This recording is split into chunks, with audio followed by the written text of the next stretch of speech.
Chapter 849. Outside of the capital of blazing flames, Wu-Ming carried Vera out of the portal and flew in a random direction. One had to know that most of the land in the North District was barren land, and so was the outer sect of the 54545 division. Therefore, there was no need to deliberately find a barren land to fight Maxwell, because places that were not cities were basically barren. My bride. Let go of my bride. The voice was heard before the person could be seen. There were some ripples in the space. In the midst of the distortion, Maxwell appeared at the place where Wu-Ming had appeared before. Looking at Wu-Ming's departing figure, Maxwell's figure flashed, and along with the distortion of space, Maxwell disappeared again. On Wu-Ming's side, seeing that it was about time, he stopped. This place was far enough from the capital of blazing flames, and the surrounding land was barren. After landing on the ground, Wu-Ming let go of Vera, who was blushing in his arms. "Vera, can you leave for a while?" Wu-Ming said gently to Vera.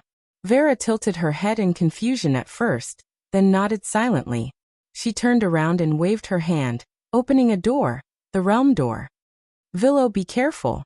After showing concern for Wu-Ming, Vera jumped into the realm door with a blushing face and left this place.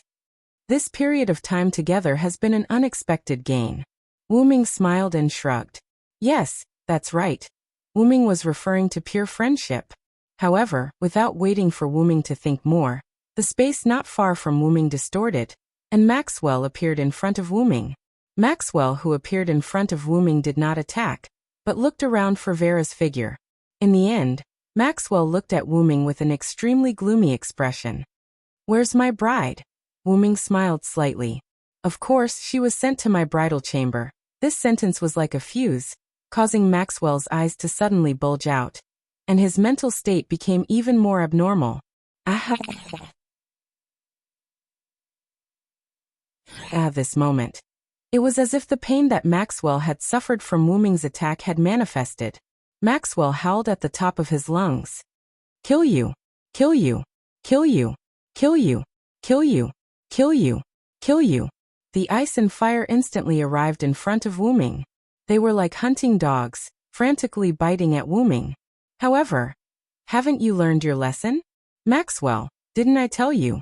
Wu-Ming raised a hand as he spoke.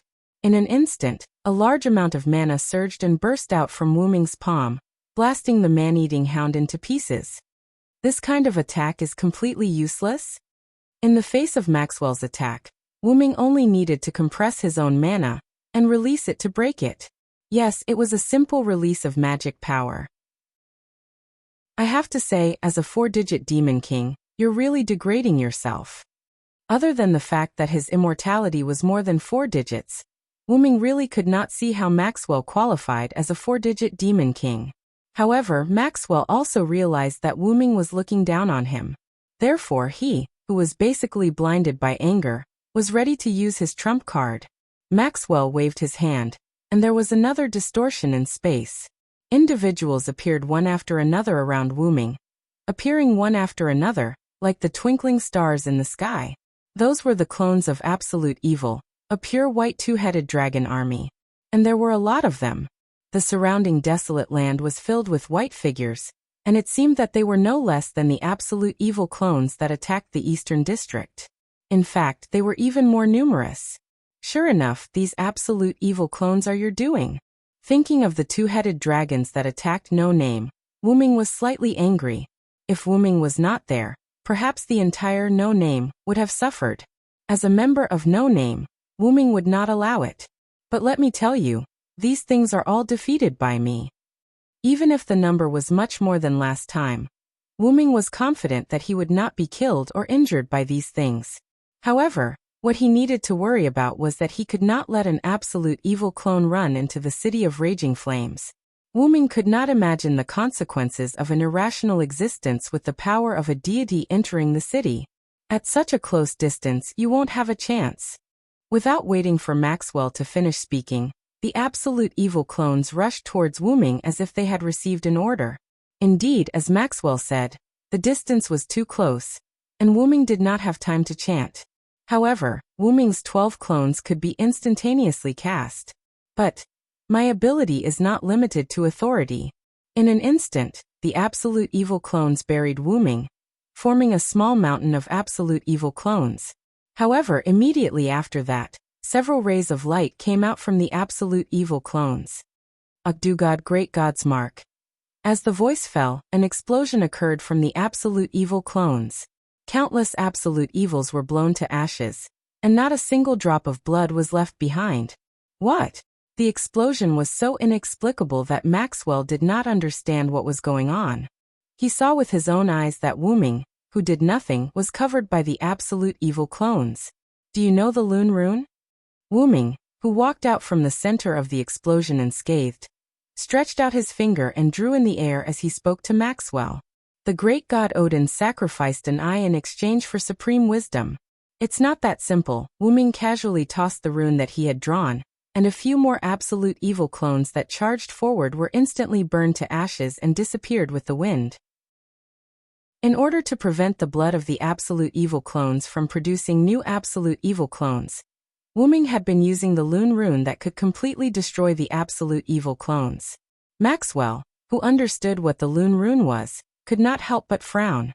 He was so angry that he was about to lose his mind, but he did not completely lose his mind. He still understood what was futile.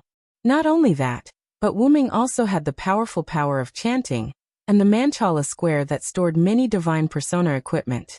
No matter how many absolute evil clones there were, they would not be able to do anything to him in a short time. Moreover, Vera might have already escaped. This guy is just trying to piss me off. At that moment, Maxwell had such a thought. To put it bluntly, Maxwell wanted to escape. Wu Ming naturally would not let Maxwell escape. I still say the same thing. As a 4-digit demon king, you are too cheap. You are not worthy of Vera at all. One of Wu Ming's taunts made Maxwell angry again. Ah! Shut up. Vera is mine. My. Wu Ming could not help but laugh. As expected, Maxwell would lose his mind when it came to Vera. Wu Ming's previous taunts were all to make Maxwell gradually lose his mind and lower his IQ. After all, an opponent without reason would not escape. Moreover, an opponent without reason would not hold back their strength, and would reveal their hidden killer moves. For example, standing in the middle of the absolute evil clones army, and being able to command the absolute evil clones. Wu Ming had more or less understood Maxwell's situation. Next, it was time to use the real deal. If Maxwell reacted and allowed any of the absolute evil clones to escape to the capital of Raging Flames, it would be a big problem. Moreover, with so many absolute evil clones, they should be all of Maxwell's assets. It was just nice to get rid of them all in one go. At that moment, Wu Ming snapped his fingers. Pow! Chapter 850. Along with the almost inaudible vibrations, the entire space seemed to have changed. Maxwell felt a chill run down his spine, as if he had encountered an unprecedented crisis. What did you do? Unlike the previous angry roars, this time Maxwell questioned Wu Ming with a slightly frightened tone. Of course I'm playing the game of blessings. Wu Ming lowered his raised hand and answered in a rather pleased tone. Immediately after, Wu Ming's devilish smile was reflected in Maxwell's eyes, causing the temperature on Maxwell's back to drop by quite a bit. Do you have the authority of the organizer? It was understandable that Maxwell was shocked. Not everyone could obtain the authority of the organizer, not to mention Wu Ming, who had just joined the box court not long ago. Although Maxwell was a 4-digit demon king, he didn't have the authority of the organizer.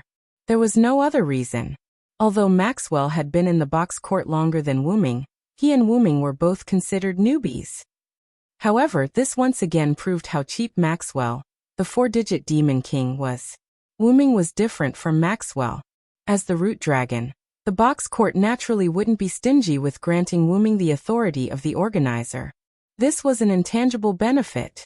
It seems like you don't know that I have the authority of the organizer. But soon after, Wu Ming felt relieved. Ever since he used the authority of the organizer on Wu Ming, he didn't use it again. After all, Wu Ming didn't need the authority of the organizer. Over time, the authority of the organizer was basically forgotten by Wu Ming. While Wu Ming was still thinking about how to deal with Maxwell, he slowly thought of using the authority of the organizer to deal with Maxwell. In the box court world, the box court system was absolute.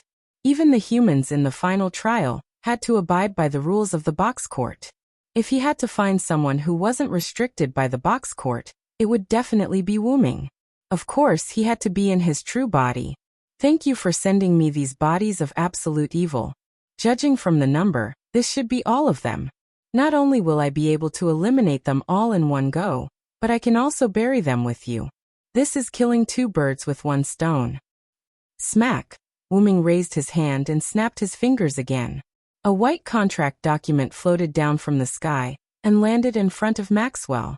Maxwell subconsciously caught it and began to read it.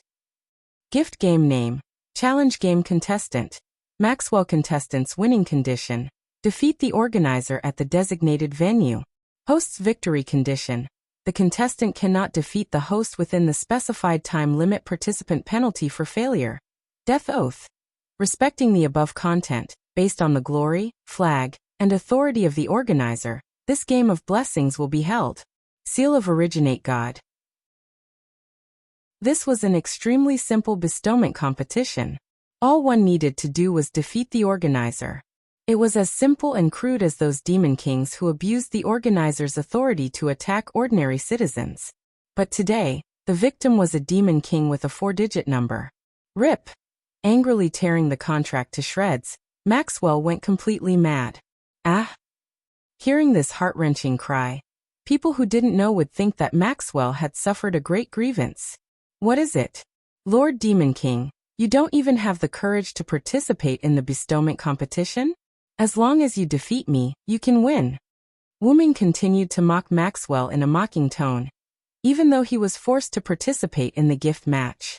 However, defeating Wuming was extremely difficult.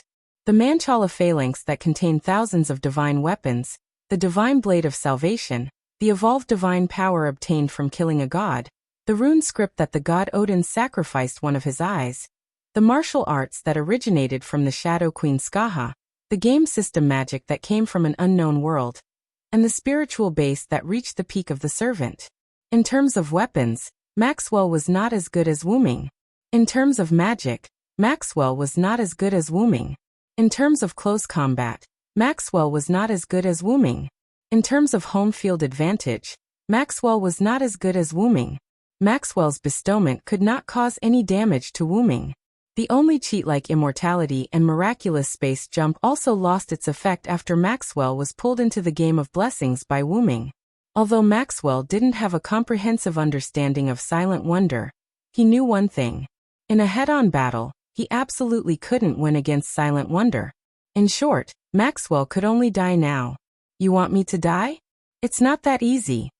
Maxwell suddenly raised his head. His eyes were slightly protruding and bloodshot. Maxwell waved his hand, and the army of absolute evil avatars ran toward the direction of Blazing Flame City. You're right. Someone needs to be buried with me. People who were close to death tended to become more clear-headed. It seemed that Maxwell was like that. He actually thought of letting the army of absolute evil avatars attack Blazing Flame City. If so many absolute evil avatars attacked Blazing Flame City, Wuming was sure that Blazing Flame City would be destroyed. This was what Wuming was worried about before. But do you think I didn't think of this, Maxwell? Wuming crossed his arms and smiled. Other than that, he did nothing else. When the absolute evil avatars rushed to a certain place, it was as if there was an invisible wall blocking their way. The absolute evil avatars collectively stopped. Bam bam bam bam bam. However, there were still many two-headed dragons who crashed into the wall and let out miserable shrieks. Roar roar roar. Along with the collision of the two-headed dragons, the entire space changed. Like raindrops falling into the water, the entire space of the barren land where Wuming, Maxwell, and the two-headed dragon army were changed completely amidst the ripples. This wasn't the barren land outside Blazing Flame City. This was clearly an endless ice field filled with icicles. The invisible wall that blocked the absolute evil avatars was a layer of ice that was more than 10 meters thick. Phew! A gust of cold wind blew and Maxwell couldn't help but shrink his body. Now he understood why he felt a chill down his spine. It wasn't because he was overly afraid. Instead, it was because the environment around him had been changed. The contract clearly states that you have to defeat the organizer at the stipulated venue. You've already arrived at the so-called stipulated venue, Wu Ming said, and a contract appeared before him. The previous contract had been torn apart by Maxwell, but that didn't affect the contents of the contract at all. Then, Wu Ming tossed the contract aside and picked up the staff of Anziergen that had appeared beside him out of nowhere. Everything just now was an illusion created by the Lune Rune. You've already arrived at this tomb long before I issued the contract. This was the fixed enchantment of the staff of Anziergen, the fifth layer of ice field in Nasalic. The staff of Anziergen was retrieved by Wu Ming from his Dragoness space after the Lune Rune's illusion was activated. The Lune Rune was inscribed on the ground by Wu Ming's mental strength, which was why Maxwell didn't see it. All right, Maxwell. Are you ready to meet your death? Chapter 851. Salamandra's headquarters, the fifth palace of the 12 palaces, the underground passage that Galji and Ling entered. The staircase leading underground extended in a spiral pattern. Because of the surrounding darkness, Galji took out the illumination gift from his gift card and walked up the stairs with Ling. After walking for a long time, the two still didn't see the bottom. We're not there yet, Your Highness. Ling held her gift card that was starting to heat up and said worriedly, Can't hold on any longer? Galji stopped and turned to look at the gift card in Ling's hand. Ling's gift card was no longer the same color as before. The entire card was red and there was a faint trace of heat. If you can't hold on any longer, then use my gift card to replace it. Although Galji's gift card contained other people's items, if he really couldn't hold on any longer, he had to use it when necessary. After all, he couldn't let that come out here. Regardless of the losses, if that really came out, he and Ling would be in great danger. It's okay, Your Highness. My gift card can still hold on for a while. Let's go quickly. Ling wiped the sweat from her forehead and smiled to show that she was fine. At that moment, Galji didn't say anything more. Right now they had to reach the bottom quickly. After walking for a while, Galji and Ling finally saw the bottom. It was an underground space. On one of the walls in the underground space, the words between the stars were engraved. Not only that, but there were also 5 sealed doors and a piece of parchment on the wall engraved with the words. As mentioned before, even humans in the final trial had to follow the rules of the box court. After absolute evil was sealed, it naturally left behind a contract document. Of course, this parchment was the contract document that sealed absolute evil, and these 5 doors were probably the entrance to unlock absolute evil's seal. However, the correct entrance could only be one of them. However, Galji and Ling had no intention of solving this gift game at all. They even stood motionless in the same place. If we had the item to unlock the seal, I'm afraid we would have to unravel the mystery of this game to unlock the seal. Galji couldn't help but sigh. However, with Belle around, the mystery of the game of blessings will naturally be solved easily. Belle, who was standing behind Galji, smiled proudly. It seemed that the young girl had unparalleled confidence in her wisdom. But shortly after, her expression changed. Your Highness, my gift card can't hold on much longer. Ling's expression changed as she said to Galji with a sad face. Galji looked at Belle's gift card. The gift card, which was originally red from the heat, had now turned black. It was an ominous shade of black. Ling, place your gift card in front of the 5 doors. Be quick, Galji ordered. Belle's gift card and the others' gift cards were all broken, so it wasn't wise to release that one here. Now he could only throw caution to the wind and place Belle's gift card together with the thing inside it. When the thing corrodes Belle's gift card, it will automatically come out. Quick, Ling, put it down and we'll leave as soon as possible.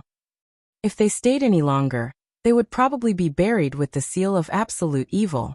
Yes.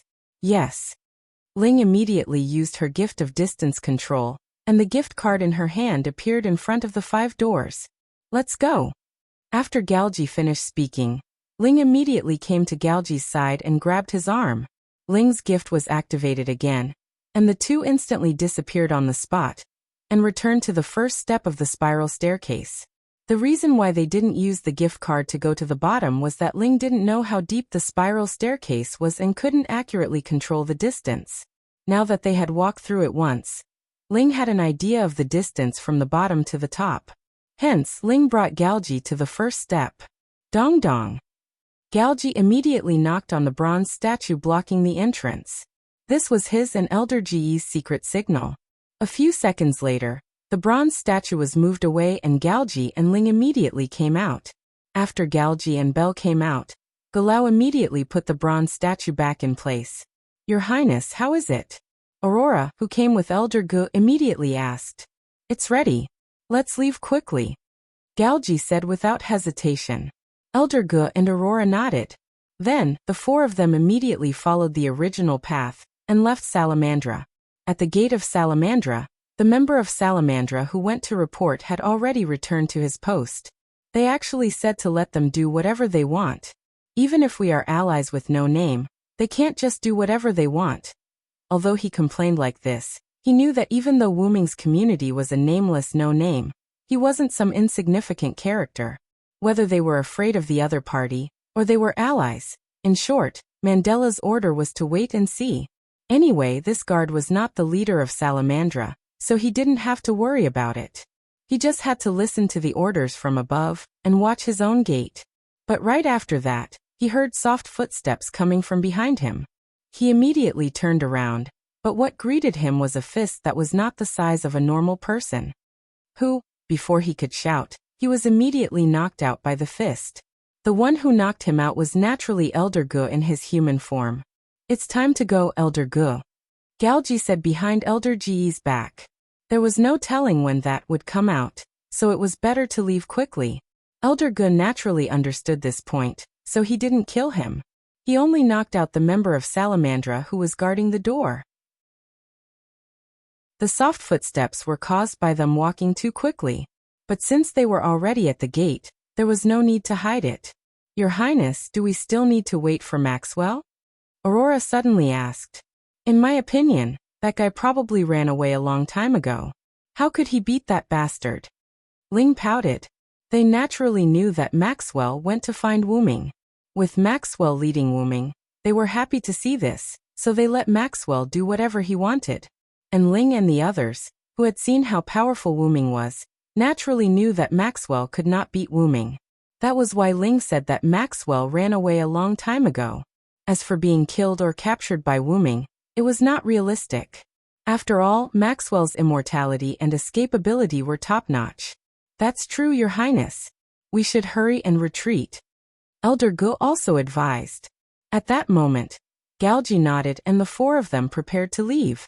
But I really didn't expect you to have such high expectations for Maxwell. Chapter 852. Wu Ming's voice came from the shadows of the street in front of them, which made the four of them immediately alert. Then, Wu Ming's figure walked out of the shadows of the night, and Wu Ming appeared in front of the four of them. You still found us in the end.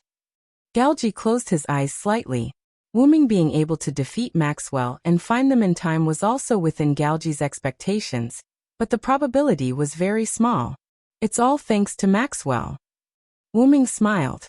If it weren't for Maxwell, he really wouldn't have known that Galji and the others would sneak into Salamandra tonight. However, Galji didn't understand Wu Ming's words. Although they weren't in the same group, Maxwell shouldn't have deliberately exposed their location. After all, this was related to the plan of the higher-ups. However, there was another possibility. For example, Maxwell had been captured by Wu Ming. Where's Maxwell? Galji asked Wu Ming. Wu Ming answered Galji straightforwardly. I caught him. Wu Ming's eyes weren't perfunctory at all, as if he was telling the truth. Seeing that Wu Ming didn't seem to be lying, Belle, Galao, and Aurora were shocked. They knew best how difficult it was to deal with Maxwell. He was born between life and death, and the strongest demon in the North District had been entangled by Maxwell for 100 years. However, Wu Ming, who had only met Maxwell a few times, had actually captured him. How could they not be shocked? However, this gave them a signal. Wu Ming's strength was probably beyond their imagination. At that moment, the three of them immediately became vigilant. Gulao's black cloak bulged slightly, as if he was about to remove his human form and turn back into a griffin. A bulge also appeared under Aurora's black cloak, which looked like a weapon. Belle grabbed Galji's hand, ready to use the gift of distance control to take him away if something went wrong. On the other hand, Galji didn't panic at all. He didn't look like someone who had been forced into a corner by Wu Ming. Anyway, we're not in cahoots with him. You've helped me by capturing him. I have no intention of helping you. Wu Ming then looked at Galji. Instead, it's you guys who sneaked into Salamandra. What are you up to? I should have told you to stop messing around with the people around me, right? The people around Wu Ming didn't just refer to no name. It could be understood that the people around Wu Ming were also included in the category of people around him. To put it simply, Wu Ming didn't want to see Galji again, at least not in this way. Galji didn't say anything and just watched Wu Ming quietly. However, Belle, Elder Ge, and Aurora, who had a tacit understanding with Galji, were ready to attack. Wu Ming didn't want to waste any more time with Galji's group and took the lead. Wu Ming didn't move at all. Instead, he relied on his mental strength to transport a large amount of Lune runes from the ground to Galji's group. There's something below. Aurora, who was a mage, was the first to discover the Lune runes underground. She yelled and immediately flew up with magic. At this moment, the explosive Lune runes underground were activated. Boom! Smoke and dust filled the entrance of Salamandra, concealing Galji's group of 4. However, this didn't affect Wu Ming, who possessed mental strength at all. He easily saw Elder Ge, who had transformed into a griffin, charging toward him. Suddenly, rows of translucent squares appeared behind Wu Ming. Mjolnir, Mjolnir. Wu Ming yelled and a short-handled hammer emerged from one of the squares. Wu Ming grasped it in his hand. Then, Wu Ming swung the short hammer heavily at Glea, who had transformed into a griffin and was charging over.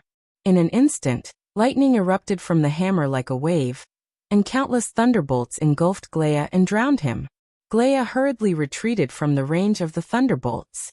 However, his body was full of scorch marks and traces of thunderbolts that hadn't dissipated. Ugh! This caused Glea to whimper in pain, because the lightning was still taking effect in Glea's body. Clang, clang. Along with the sound of a harp, the thunderbolts in Glea's body gradually disappeared. Wu Ming turned to the source of the sound. It turned out that it was the harp that Aurora had retrieved from under the black cloak and played. Needless to say, the harp must be a special gift to be able to eliminate the thunderbolts of Thor's hammer. Mjolnir, also known as Thor's hammer, was a weapon used by Thor, the thunder god of Northern European mythology. It was said to be made of rare metals from Northern Europe and the wood of the world tree. It could be said to be the strongest weapon in Northern European mythology.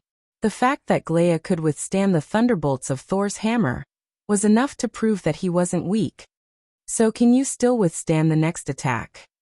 Wu Ming yelled and threw Mjolnir back into the square behind him. Shortly after, one of the squares in the Manchala square behind Wu Ming moved again. A spear, or rather, a throwing spear, fell into Wu Ming's palm. Gungnir. Wu Ming aimed the spear at Glea and threw it. What's that name? Galji instantly guessed what the spear that Wu Ming threw was. That's right, the legendary weapon held by the Norse god Odin. It was also known as the Gungnir of the god's declaration. However, what was important wasn't who held it, but the ability of Gungnir. Gungnir didn't have any fancy attributes. It only had one characteristic, which was that it would never miss. It was extremely simple and powerful. Old Glea. Belle yelled at Glea hurriedly. I got it, Glea said, flapping his griffin wings, and hurriedly flying in another direction. However, Glea also knew that Odin's Gungnir was a divine spear that would never miss. It was impossible to dodge and would definitely hit the enemy's weapon. Therefore, no matter how Glea dodged, it would be useless unless he was hit or blocked. However, they didn't have any defensive gifts. Wu Ming had also extorted the Leo's sovereignty of the sun from Galji. But Glea, who knew this, still chose to dodge. Gungnir, who had been thrown out by Wu Ming, followed closely behind Glea, and its speed became faster and faster. In the end, Glea actually saw the opportunity and turned sideways, allowing Gungnir to pierce through his thigh. Got to say, this was indeed a way to deal with the Gungnir. Glea's thigh was only pierced, and his wings and forelimbs were fine, so it didn't affect his battle capabilities much. The Gungnir that hit Glea automatically flew back to Wuming's hand. Wuming tossed it casually into the Manchala square. I don't want to continue playing with you guys. Since the other party didn't reveal any more trump cards, there was no need to do so. Chapter 853. As Wuming spoke, a large number of grids appeared in the Manchala formation behind him. Countless weapons automatically appeared and aimed at Galji and the others. With that, countless high-grade armaments shot towards Galji, Belle, and Aurora like bullets from a machine gun. Belle. Aurora, who was flying in the air, shouted. She played her harp and opened an extremely weak barrier a few meters in front of her. Her purpose was naturally to cover Belle and take Galji away. As long as Galji and Belle left, she, who was flying in the sky, would be able to escape easily. As for Galji, he had already flown far away, so everyone would be able to escape successfully. I got it. Belle nodded fiercely and immediately activated her ability. However, she and Galji remained where they were. What's going on? Belle was rather flustered and at a loss. On the other hand, Galji saw that the surrounding exploded ground was filled with Lune runes again. He didn't know if it came with the explosion runes, or if it was sent by Wuming when he and Wuming were fighting just now. Anyway, it was these runes that limited Belle's range of control. Galji used all his strength to kick the ground. A large number of Lune runes lost their light. It seemed that they had been destroyed and lost their effectiveness. However, countless Lune runes appeared immediately after, like an endless supply of leaks. What? It seemed that Wuming had set up a large number of these Lune runes to trap them. As expected, someone who was able to capture Maxwell after just a few meetings, how could he not have prepared a method to counter Belle's gift? However, there was no time for Belle and Galji to panic and think because Aurora's defensive barrier was extremely weak and was instantly broken by countless God's Park weapons. This was Wuming's strength. They had finally witnessed it today. For a moment, the few of them who couldn't leave and had no defensive means were at their wits' end. Even so, Belle and Aurora instantly appeared in front of Galji and protected him behind them. Galji was shocked. A friend in need was a friend indeed. Under such circumstances, the fact that the two of them could still protect Galji without any hesitation meant that their relationship with Galji was no longer as simple as a master-servant relationship.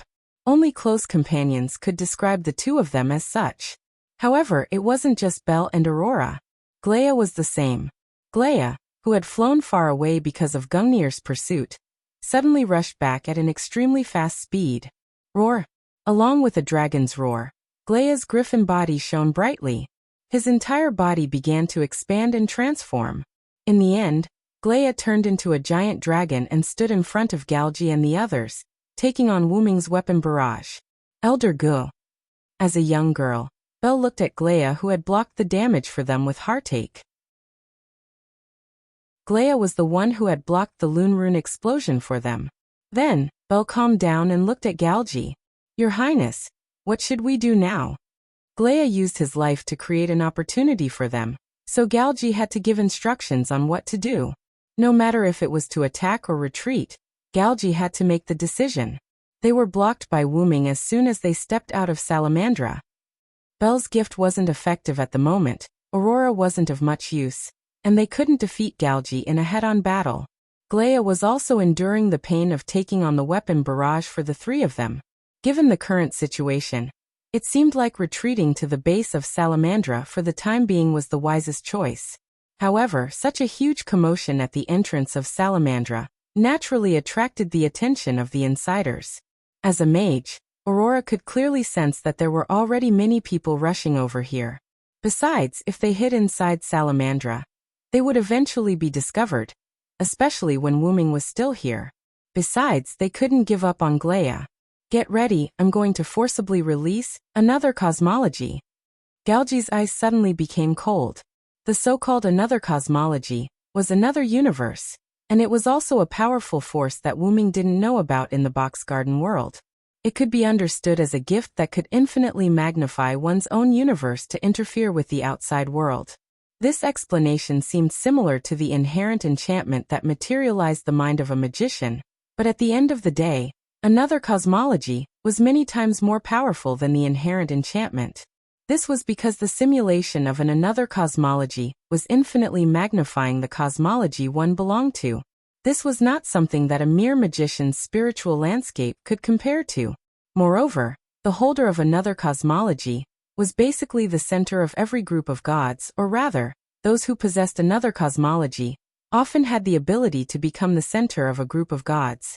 Therefore, it was not an exaggeration to say that another cosmology was one of the most powerful forces in the box garden world.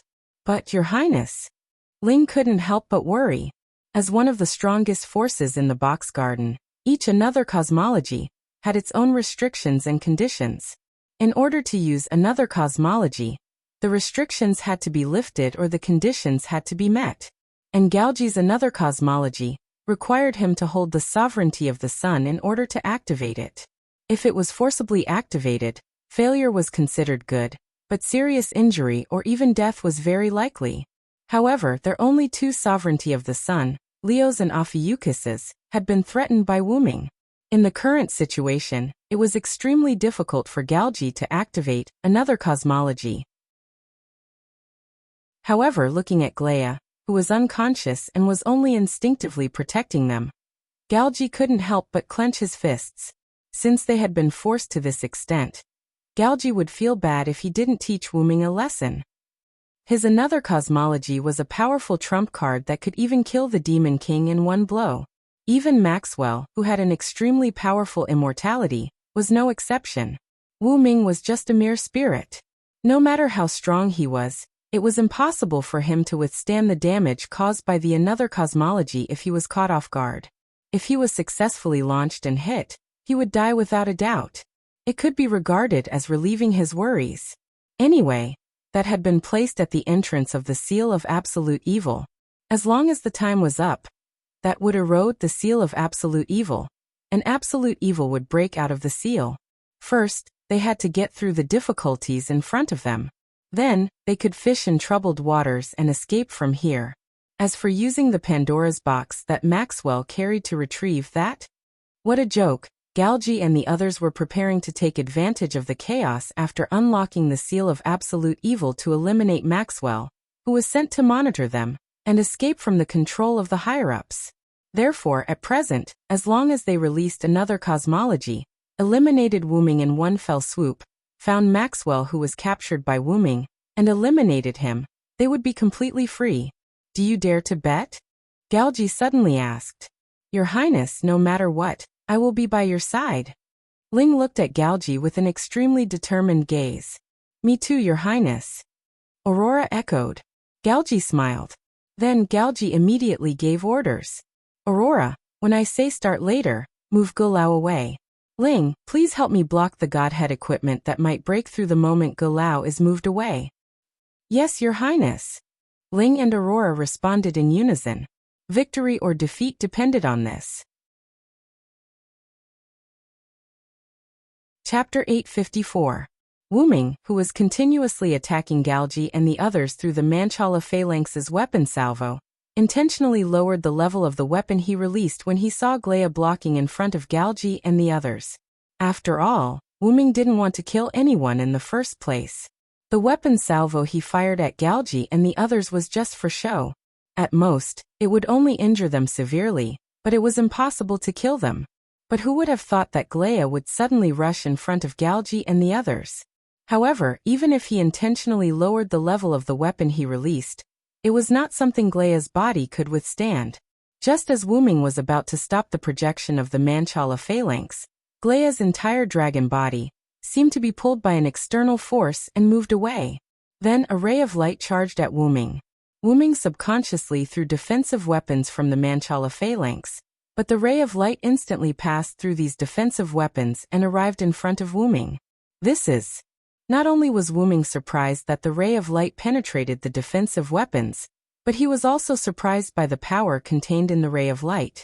It was a power he had never seen before, as if it was the power of a universe. I didn't expect Galji to have such a trump card. After Wuming finished speaking, His entire body was covered by the ray of light, and then he disappeared. Your Highness. We did it. Belle, who had blocked a few weapons for Galji, stood in front of Galji and looked excitedly at Wuming's disappearance behind the fallen shield. Is that so? Galji forced a smile and knelt on the ground with a thud. He made the right bet.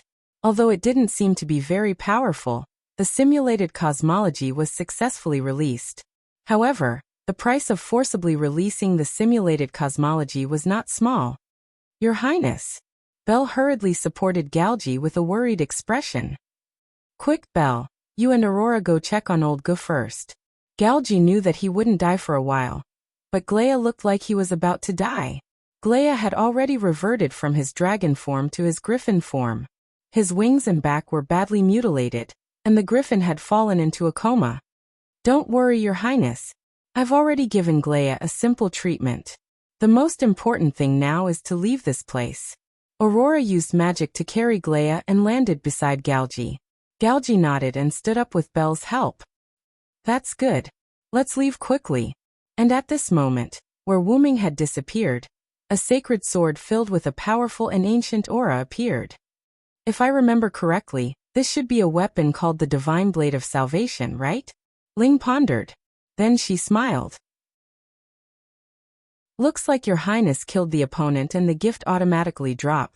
It seemed like an extremely unreliable way to kill monsters and steal treasures, but it was very possible in the box court world.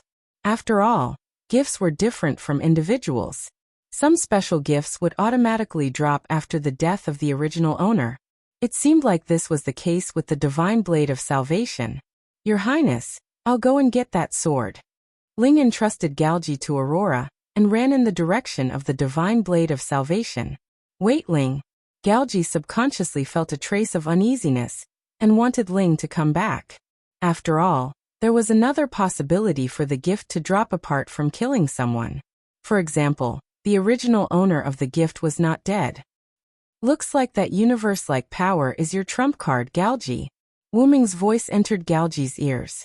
In an instant, a black and purple teleportation door appeared. Wuming walked out from it and appeared beside the Divine Blade of Salvation. He held the Divine Blade of Salvation in his hand. Ha! Ling couldn't help but stop and look at Wuming blankly. Wasn't he killed by His Highness's another cosmology? Ling, come back.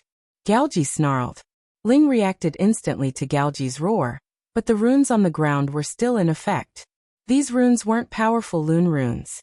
Instead, they were runes that limited distances. They were often used around people who lived in seclusion to prevent outsiders from entering, and could only wander within a certain range. This was why Ling's gift of controlling distances was ineffective. If one moved within a set distance of a certain range, it might still be effective.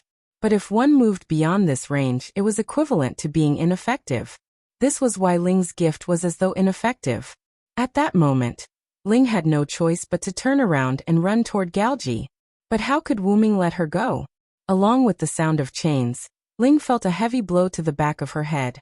In an instant, she felt as though someone had struck her from behind with a stick, and she gradually lost consciousness. Then countless silver whitish chains like giant pythons bound Ling tightly. Even her nose and eyes were completely covered, making her look like a mummy. Then Ling snapped her fingers and a purplish-black ripple appeared beneath her feet. She and the pseudo-heaven lock fell into it together. Ling. Galji took a step forward agitatedly, but due to his injuries, he couldn't help but kneel on the ground.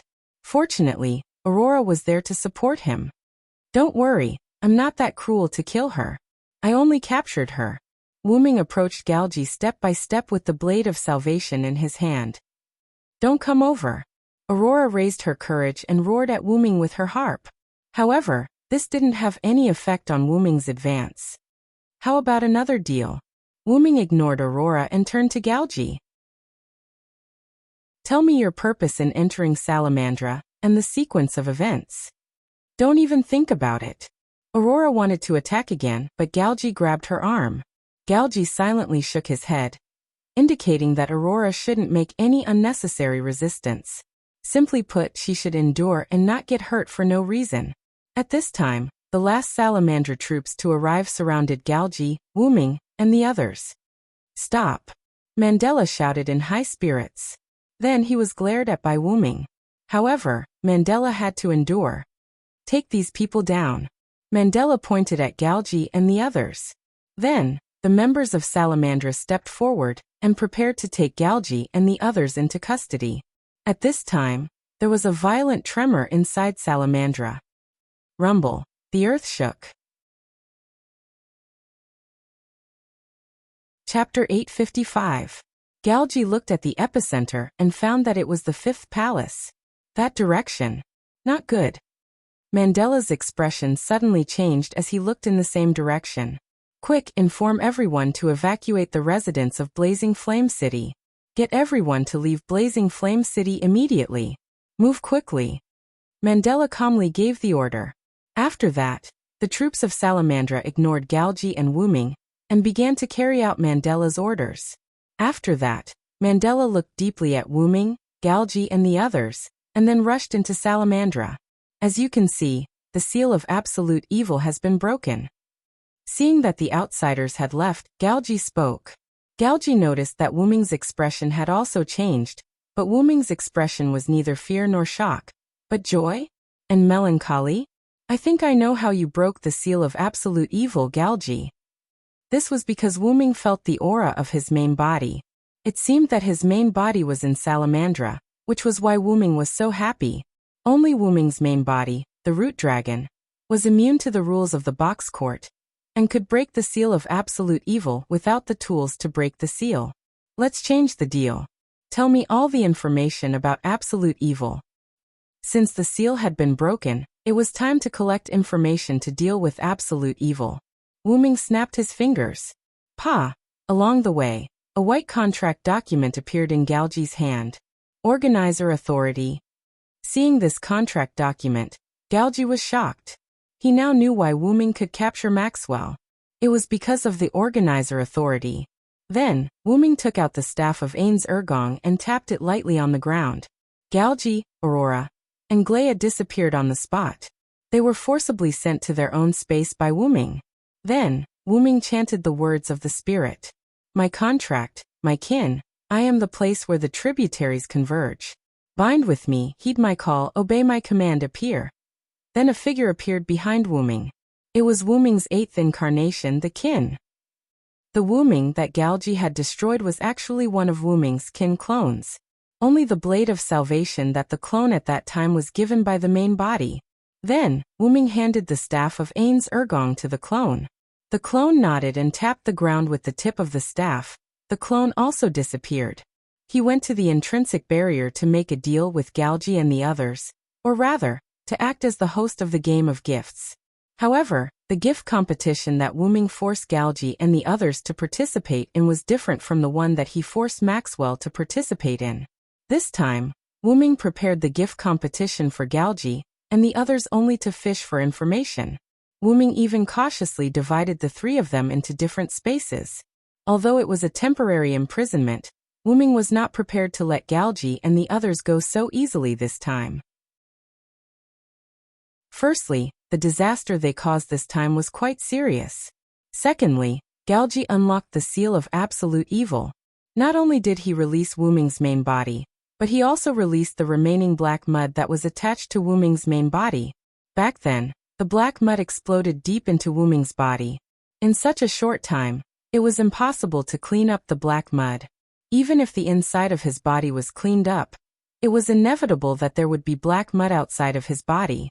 Perhaps they had used the corrosive power of the black mud to erode the seal of absolute evil. In the box, one had to abide by the rules of the box, but Wu Ming was an exception. However, Wu Ming would not take the initiative to break or challenge the rules of the box. Moreover, Wu Ming would never have thought that the other party would use the black mud left on his main body as the key to unlocking the seal of absolute evil. The black mud and Wu Ming were of the same origin. If Wu Ming was not affected by the box system, then the black mud was also not affected by the black mud. However, this was not a big deal. If absolute evil came into contact with the black mud, it would be very troublesome. This was the reason why Wu Ming was depressed. Without staying any longer, Wu-ming immediately took action and flew toward the place filled with the aura of his main body. Salamandra Fifth Palace, inside the sealed passage of absolute evil. Countless black mud rippled against the walls like ocean waves, causing the ground to tremble continuously. A 3-meter-tall black monster with 3 heads was crawling in the black mud, as if it was swimming in a comfortable ocean. Every time the monster swayed, black mud would flow out from under the monster's body and spread to the surroundings. Gradually, the entire sealed passage was submerged in black mud. But the monster did not feel any discomfort. It continued to swim in the Black Sea as if it did not want to care about anything on the ground. It was as if it just wanted to stay here. However, excessive black mud poured into the ground through the gaps of the bronze statue and began to cover everything on the ground. Anything that came into contact with the black mud, whether it was a person or an object, all burned up. The entire salamandra fell into a sea of fire. What is this? Help! However, before these people who were infected by the black mud could shout, the flames burned them to ashes. Get away from the black mud. Mandela, who was a step late, saw the situation and immediately began to order the people of Salamandra. Don't take anything with you. Everyone immediately evacuate from Salamandra and cover the evacuation of the residents of Flame Capital. Mandela once again ordered the internal members of Salamandra. At the rate the black mud was spreading, it would not be long before the entire Salamandra, or even the entire Flame Capital, would be corroded. At that moment, the members of Salamandra immediately acted as if they could not wait to leave this place immediately. Looking at Salamandra that was almost empty and had fallen into a sea of fire, Mandela could not help but sigh. There will be a day when Salamandra's headquarters will be covered in a sea of fire. After that, Mandela continued to walk inside. Sir Mandela? Mandela's confidants were puzzled by Mandela's behavior. If he continued to go deeper, he was afraid that he would not be able to come out later. The leader is still inside. I will go find her. Mandela said without turning his head. We will go together, Sir Mandela. Yes, Sir Mandela. Let's go together. Mandela's confidants immediately followed Mandela's footsteps. However, Mandela was furious. What are you doing?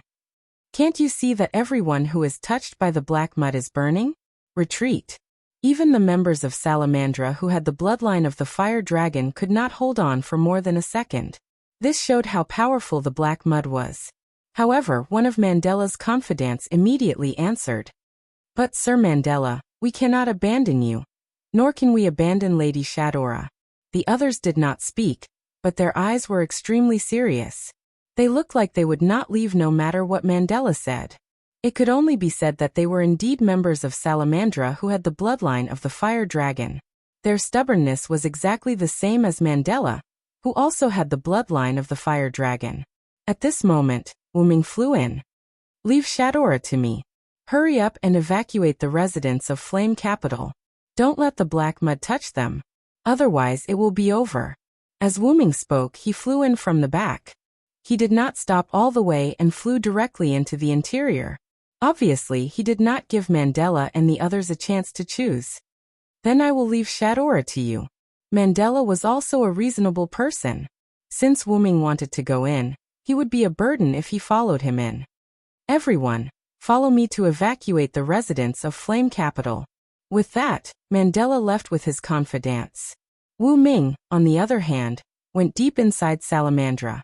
Looking at the black mud that kept spreading in front of him, what Wu-ming was worried about still happened. Chapter 856. If the black root mud was taken out on its own, it wouldn't cause much damage. It only had a special effect on Wu-ming. At most, it could destroy the seal of absolute evil like Galgi and the others. That was because the black root mud was attached to Wu-ming's body. If it was removed from Wu-ming's body, even if it was placed on the seal of absolute evil, it wouldn't cause any damage to the seal of absolute evil. The black root mud was neither good nor evil. It only targeted Wu-ming. However, if it was held by someone with evil intentions, it would completely become evil. Just like when Darius held the black root mud became an evil thing. It could erode servants, but other than that, It didn't have much effect on the ground, flowers, and trees. If Gideon held the black root mud, it would become a good thing because he only wanted to use the black root mud to achieve his own goals. Although it was evil in the eyes of humans, the black root mud was only used to deal with Wuming. There were no other changes. The black root mud was even simpler. It was neither good nor evil. It simply gave the black root mud to the Star Cup's consciousness. It didn't have much use at all, and it was easily destroyed by Wuming. Looking at the current situation, it was very likely that absolute evil had touched the black root mud, and used the black root mud as its power to fuse with it. The amount of black root mud continued to increase, and it caught fire when it came into contact with people. It was likely that absolute evil's ability extended after fusing with the black root mud. If it's absolute evil that fused with the black root mud, I'm afraid it will come to me next. Wuming said to himself. Although he was talking to himself, it was reasonable. The black root mud and Wuming were natural enemies. After being held by others, the other party would have a strong hostility toward Wuming. Wuming had experienced this many times. Darius, the consciousness of the Star Cup, and Gideon were both good, evil, and neutral, but they all had one thing in common, which was that they were inexplicably hostile toward Wuming. As such, absolute evil, who had absorbed the black origin soil, was probably also hostile toward Wuming. However, even if he was attacked by absolute evil, Wuming wouldn't run away from it. In terms of emotions, absolute evil was an existence that could endanger Quan Ting. Since Wuming had encountered it, he would deal with it. Logically speaking, absolute evil had the black origin soil on him, and his main body was probably with absolute evil. Even if absolute evil didn't find trouble with Wuming, Wuming would find trouble with absolute evil. Let's find Shadora first. Wuming activated his psychic power to search for Shadora. It could only be said that Wuming was very lucky to find Shadora's location in an instant. At this moment, Wuming sensed that Shadora was carrying a little girl from Salamandra. They were flying in a room filled with black mud and fire. The entire room was burning and couldn't come out. Shadora! Wuming shouted as he flew in Shadora's direction. Lord Villo! Shadora was overjoyed when she heard Wuming's voice, as if she had escaped. However, she immediately shouted at Wuming. Lord Wuming, be careful. Lord Varen, be careful of these flames. The flames produced by the black mud have the same properties as the black mud. Shadora knew that not long ago, one of her companions rushed into the flames to save someone because he had the fire dragon bloodline. In the end, not only did he not save the person, but he also died. Not even a trace of him was left. However, Wuming wasn't afraid of this. Or rather, only Wuming wasn't afraid of this. Whoosh! Wuming rushed into the sea of fire that surrounded Shadora and flew to her side. Lord Villo, are you alright? Shadora was startled. The black origin soil was indeed Wuming's natural enemy, but at the same time, Wuming was also the natural enemy of the black origin soil. Although the black origin soil countered Wuming and could deal a lot of damage to Wuming, it was the same. When the black origin soil was used by an outsider, Wuming was the only one who wasn't restricted. In other words, Wuming who could produce origin power had a resistance to the black origin soil. Don't worry about that for now. Leave with this child first, Wuming said and opened a portal. Lord Villo, please leave with us. This is the last child left in Salamandra. It was because of Shadora's continuous rescue that she couldn't escape in time. However, it was also thanks to Shadora that apart from Shadora and the little girl in her arms, there were no other living members in Salamandra. No, I still have to deal with the enemy this time. You guys leave first. Wuming clearly sensed a hostile aura approaching quickly from underground. However, in Shadora's opinion, Wuming chose to stay behind alone in order to cover the retreat of the people from the capital of glowing flames. Lord Villo, the seal of absolute evil under Salamandra should have been broken. However, after analyzing the previous records, the black origin soil doesn't seem to be absolute evil's ability at all. Please be careful. Shadora kindly provided Wuming with information. I understand. You guys should leave first. Wuming pointed at the portal again and signaled Shadora to leave quickly. Of course, he knew what was going on. After all, they were of the same origin. Yes, okay. Lord Villo, I wish you victory, Shadora said and jumped into the portal. After confirming that Shadora and the little girl in her arms reached a safe location, Wu Ming closed the portal. Then it's time to get down to business, Wu Ming said and raised the divine blade of salvation in his hand high up. Then Wu Ming stopped moving. Then a Lune rune appeared in front of Wu Ming out of thin air. He touched the Lune with his spirit power, and a piece of information was transmitted into Wu Ming's mind. Information about absolute evil. However, before Wu Ming could think about it, the black mire below suddenly exploded.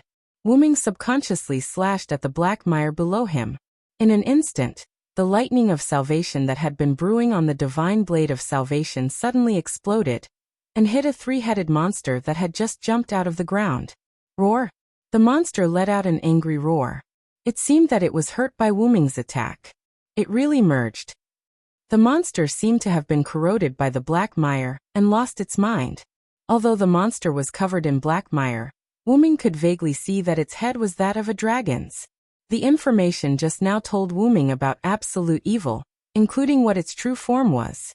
The true form of absolute evil was not a special existence. It was just an evil god that stood at the peak of evil in the fire worship sect. Three-headed demon dragon, Azidakaha. Wu Ming slowly said the monster's name. The monster, or Azidakaha, responded to Wu Ming but with an attack. Roar! The three-headed demon dragon roared and countless black mire gushed towards Wu Ming like pillars of magma. Boom! The house that Wu Ming was in, Salamandra, exploded. Wu Ming flew into the sky through the hole and looked down at Azidakaha with the divine blade of salvation raised high. Divine blade of salvation. Release your brilliance. Chapter 857. Along with Wu Ming's words, the tip of the blade of salvation began to gather flames, and the flames slowly grew bigger. In the end, it turned into a sun, instantly illuminating the capital of glorious flames, and even the entire outer gate of the 54545 division. Although the entire burning fiery capital was also filled with flames at night, at this moment, the light of the flames could only serve as a foil to the sun, produced by the holy sword that could even split a star. The people who were retreating from raging flame capital couldn't help but slow down their footsteps when they saw the scene. However, Mandela frowned. This would greatly slow down their retreat, which was quite disadvantageous. Everyone, Lord Villo Silenseed, who defeated the Demon King who attacked during the Fire Dragon birth ceremony, is a good friend of Lord White Yiksha, and has strength no weaker than Lord White Yiksha, is fighting against the enemy who attacked us. We must seize the opportunity to retreat and not drag Lord Villo down. At that moment, Shadora, who appeared out of nowhere, shouted. When everyone heard this, it was as if they were awakened. They all sped up their retreat. After all, Wu Ming was covering for them. If they continued to stand there and watch, it would really be inexcusable. Although Shadora's voice could not reach the entire retreating team, many people who had begun to speed up their retreat would repeat Shadora's words when they saw someone slowing down. In this way, the news that the hero of no name was covering for their retreat spread wider and wider. More and more people sped up their retreat. In the end, before the black mud infected the entire fiery capital, everyone retreated. It could be said that Shadora's urging words had indirectly helped Wu Ming and No Name gain a wave of popularity. This made Mandela, who had finally found Shadora, feel rather helpless. Because this was completely using Salamandra as a stepping stone to help Wu Ming and No Name advertise. The people who covered the retreat of the residents of Fiery Capital were not the local Salamandra people, but the 7-digit number of No Name people from the outer gate. Although the enemy was too strong, this also reflected Wu Ming's strength. Simply put, Salamandra was at a disadvantage no matter what. Although Mandela did not fully understand the situation, in his opinion, Absolute Evil's release definitely had something to do with Wu Ming. The group of suspicious people at the entrance had obviously come from Salamandra. Since Wu Ming was able to stop the group of suspicious people at the entrance of Salamandra, if Wu Ming said that he was not aware of the situation, Mandela would not believe him at all. If Wu Ming had told Salamandra earlier, things would not have turned out this way. However, back then, Mandela did not tell Wuming what was sealed in Salamandra. It was his own doing. In short, although Mandela had some complaints about Wuming, he could only grit his teeth and swallow it. Moreover, Absolute Evil's seal had been unlocked and there were new changes. At present, he could only ask Wuming to temporarily stall Absolute Evil. However, if Wuming knew that Shadora was helping him advertise, he would not know whether to laugh or cry. Wuming did not know what Az-Dakaha was like in the past, but after fusing with the Black Mud, Az-Dakaha was originally living well in the source of the Black Mire underground. If Wuming had not come, Az-Dakaha would not have come out for a while. If he had to say something, it was Wuming who had prompted Az-Dakaha to come out of the underground ahead of time. Wuming was very clear about this. Therefore, if Wuming knew that Shadora had helped him and his community gain a wave of fame, he would probably be embarrassed for a while. However, Wuming was not likely to think about these things now. After all, the enemy was right in front of them. Wuming infused the countless magical powers in his body into the divine blade of salvation. The entire sun at the tip of the sword underwent an indescribable change. Of course, this was only in the eyes of outsiders. In the eyes of Wuming and Az-Dakaha, this sun was filled with lethality. It was especially so for Az-Dakaha. At this moment, he felt a threat to his life. Roar! The black monster spread its black dragon wings and scattered a large amount of black mud in an attempt to rush up to Wuming and gain the upper hand by striking first. However, Wuming naturally wouldn't give Az-Dakaha this opportunity. His arm that was holding the divine blade of salvation swung down abruptly, and the sun, at the tip of the sword, struck straight at Az-Dakaha. In an instant, the two of them collided. Scorching flames and incomparably dazzling white light shrouded everyone's eyes. At this moment, Golden Flame City was brighter than during the day. Shortly after, the aftermath of the explosion erupted in the sky and swept in all directions. The scale of the heat wave was so huge that everyone who had retreated from Golden Flame City couldn't help but extend their arms to support their bodies to resist the heat wave. It's really like the sun. Mandela poked his head out. Although the sun in the sky had disappeared, the aftermath of the explosion was still emitting light and extreme heat. Golden Flame City was still as bright as day. Besides, Mandela was filled with all sorts of emotions after witnessing Wuming's strength once again. Wuming was still in existence that no one dared to look up to.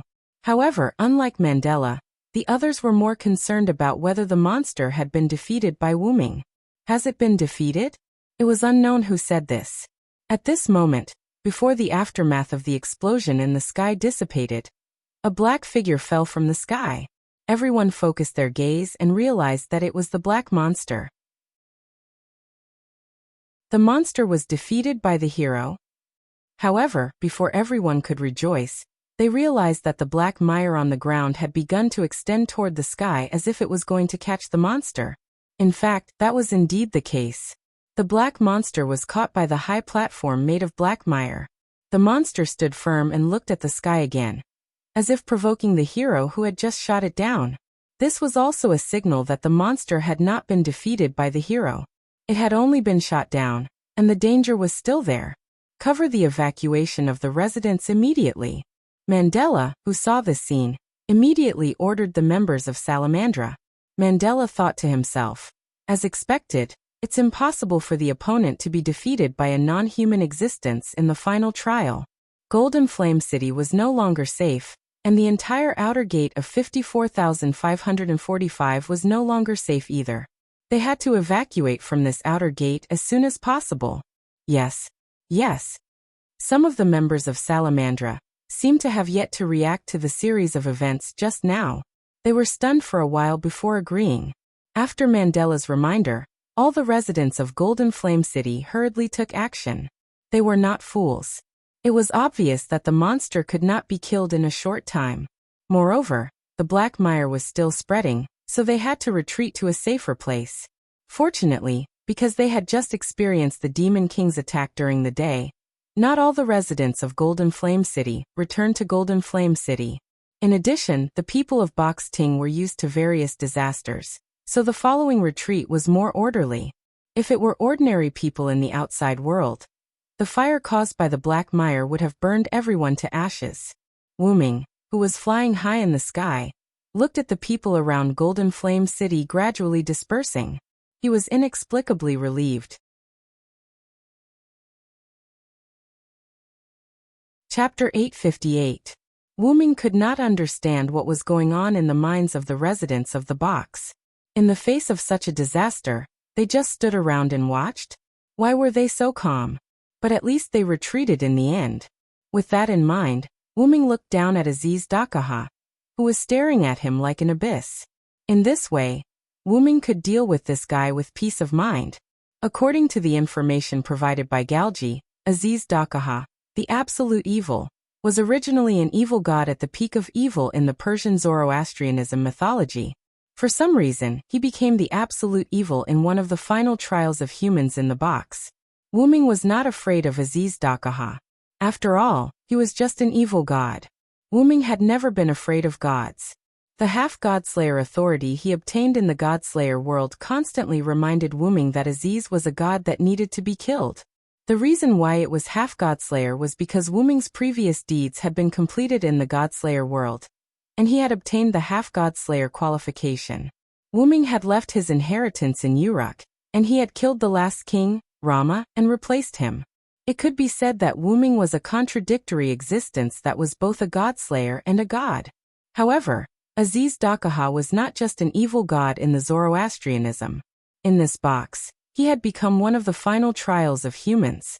And in the final trial of humans, he had to be defeated, surpassed by humans. This was why Mandela wanted Wuming to temporarily stall Aziz Dakaha instead of defeating him. But that attack just now should have killed Aziz Dakaha, right? Yes, Wuming's blow just now did hit Aziz Dakaha, and Aziz Dakaha's breath at that time was also in a state of death. The Blade of Salvation was a so-called planet-destroying weapon. Even if Aziz Dakaha was an evil god, he would not be able to withstand the powerful blow of the Blade of Salvation in a head-on clash. That was why Wuming said that he had killed Aziz Dakaha. However, Wuming had subconsciously forgotten that this was the box garden world. The fire worship sect's three-headed demonic dragon, Aziz Dakaha, had indeed died. However, humans would never be killed by non-human beings in the final trial. Therefore, Quan Ting's system allowed Aziz Dakaha to come back to life. "You can't kill me, my old enemy." At this moment, Aziz Dakaha spoke, but for some reason, all three of his heads spoke at the same time, speaking with emphasis to Wuming. "You still have self-awareness." Wuming was shocked. After all, no matter who it was, they would think that the three-headed monster that was covered in black mud, and whose original appearance could not be seen clearly, and could only roar furiously, had lost its mind. "I am evil to begin with. How can I be controlled by this filth?" Aziz Dakaha's three heads replied together in a mocking tone to Wuming. When the black mud came into contact with Aziz Dakaha, the black mud had already become evil filth, under Aziz Dakaha's evil nature. Therefore, it was not wrong for Aziz Dakaha to call the black mud filth. Moreover, a monster should maintain the appearance of a monster. Have you ever seen a monster talk to another person? It was still a mocking tone, but it also explained why Aziz Dakaha had not spoken before. Aziz Dakaha had always followed the rules of Quan Ting. He was a monster that gave humans the final trial. How could a monster talk to a human? "You keep saying that you are a monster, but you talk to me. Don't you find that very contradictory?" Wuming asked in return. "But you are also not a human, my kind." "Ha ha ha." The three-headed dragon laughed loudly. The laughter of the three heads was indeed very penetrating. Even the retreating troops outside the city could hear the evil laughter. Aziz Dakaha was not wrong. He had already fused with the black mud, and could be considered half of Wuming's kind. However, this did not mean that Wuming would reconcile with Aziz Dakaha. "I do hope that you, the so-called one of my kind, can obediently return to your own seal." "That's impossible, my kind." Aziz Dakaha's three heads stared at Wuming. "If I don't kill you, I won't be able to take it." For example, humans had to eat and drink. As an existence that had fused with the black mud, Aziz Dakaha was hostile to Wuming due to the black mud. This caused Aziz Dakaha to half-willingly choose to eliminate Wuming. What's more, I still have the responsibility of giving the humans the final trial. If I don't destroy the humans, I will also feel terrible. Ha ha ha. Azedakaha's words were as casual as if he was talking about eating and drinking. Wuming could not understand the meaning behind Azedakaha's words. Then, Wuming pointed the divine blade of salvation at Azedakaha. Then there is nothing to talk about between us. I will destroy you, just like those guys before. You will not be able to do it. If you want to know why, it is because... Azedakaha lowered his head, then suddenly raised it. I will destroy you here and now. After saying that, countless black mud turned into giant pillar-like tentacles that rushed into the sky like poisonous snakes that were about to prey on birds. Then you can try, Wuming said as he charged at Azedakaha. While dodging the tentacles, Wuming thought of a way to deal with Azedakaha. Azedakaha had just admitted that Wuming had indeed killed him, but there was no doubt that he had immediately revived. According to the information provided by Galgi, according to the rules of the box court, in order to kill absolute evil, one had to destroy the other party's head, shoulders, and heart. It was said that the head and shoulders had been permanently damaged, so all one had to do was destroy absolute evil's heart. However, this method would not work on Wuming. It would be fine if it was just absolute evil, but the problem was that the other party had already fused with the black mud. The permanent damage to the head and shoulders could not be seen at all. Moreover, who knew if Azedakaha's original weakness had changed after fusing with the black mud? Even if it was still his weakness, Wuming did not think that absolute evil would die just because his head, shoulders, and heart were destroyed. Absolute evil's revival was a good example. Therefore, according to the rules of the box court world, I have to solve the human's final trial, absolute evil gift game, to stop Azedakaha from reviving.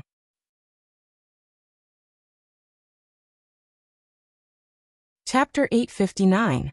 Wuming had his reasons for thinking this way. As the human's final trial, there must be a setting where only a human can completely kill the other party. In order to prevent Azedakaha from reviving, one must solve the riddle of the human's final trial, absolute evil. In the end, all the conditions were met, and one must possess enough strength to kill Azedakaha. Wuming's personal guess was that only by meeting all three of these conditions could absolute evil Azedakaha be completely killed. Wuming definitely had the strength. As for the wisdom to solve the bestowment game, Wuming believed that he could solve the riddle of absolute evil if given some time. However, he could not achieve the first condition of being a human no matter what. Even if his soul was extremely close to that of a human, and he had a human name, Wuming was still an inhuman existence. He was the root dragon. Therefore, Wuming could not kill absolute evil by normal means. The reason why it was normal was because of the restrictions brought about by the root dragon's exempt box system. Although Wuming could participate in the bestowment game, the punishment for failing the bestowment game would not take effect on Wuming. Wuming, who had the identity of the root dragon, did not need to comply with these three conditions from the beginning. He could rely on his own strength to kill Azedakaha. However, Azedakaha had the root black mud. The root black mud might have brought unexpected benefits to Azedakaha. For example, it made Wuming unclear of Azedakaha's current abilities, intelligence, and weaknesses. However, as Wuming was the nemesis of the root black mud, the root black mud could be said to have given Wuming an advantage in dealing with Azedakaha. That was all there was to the nemesis. Wuming could completely ignore the series of conditions that he had deduced earlier, and directly kill Azedakaha.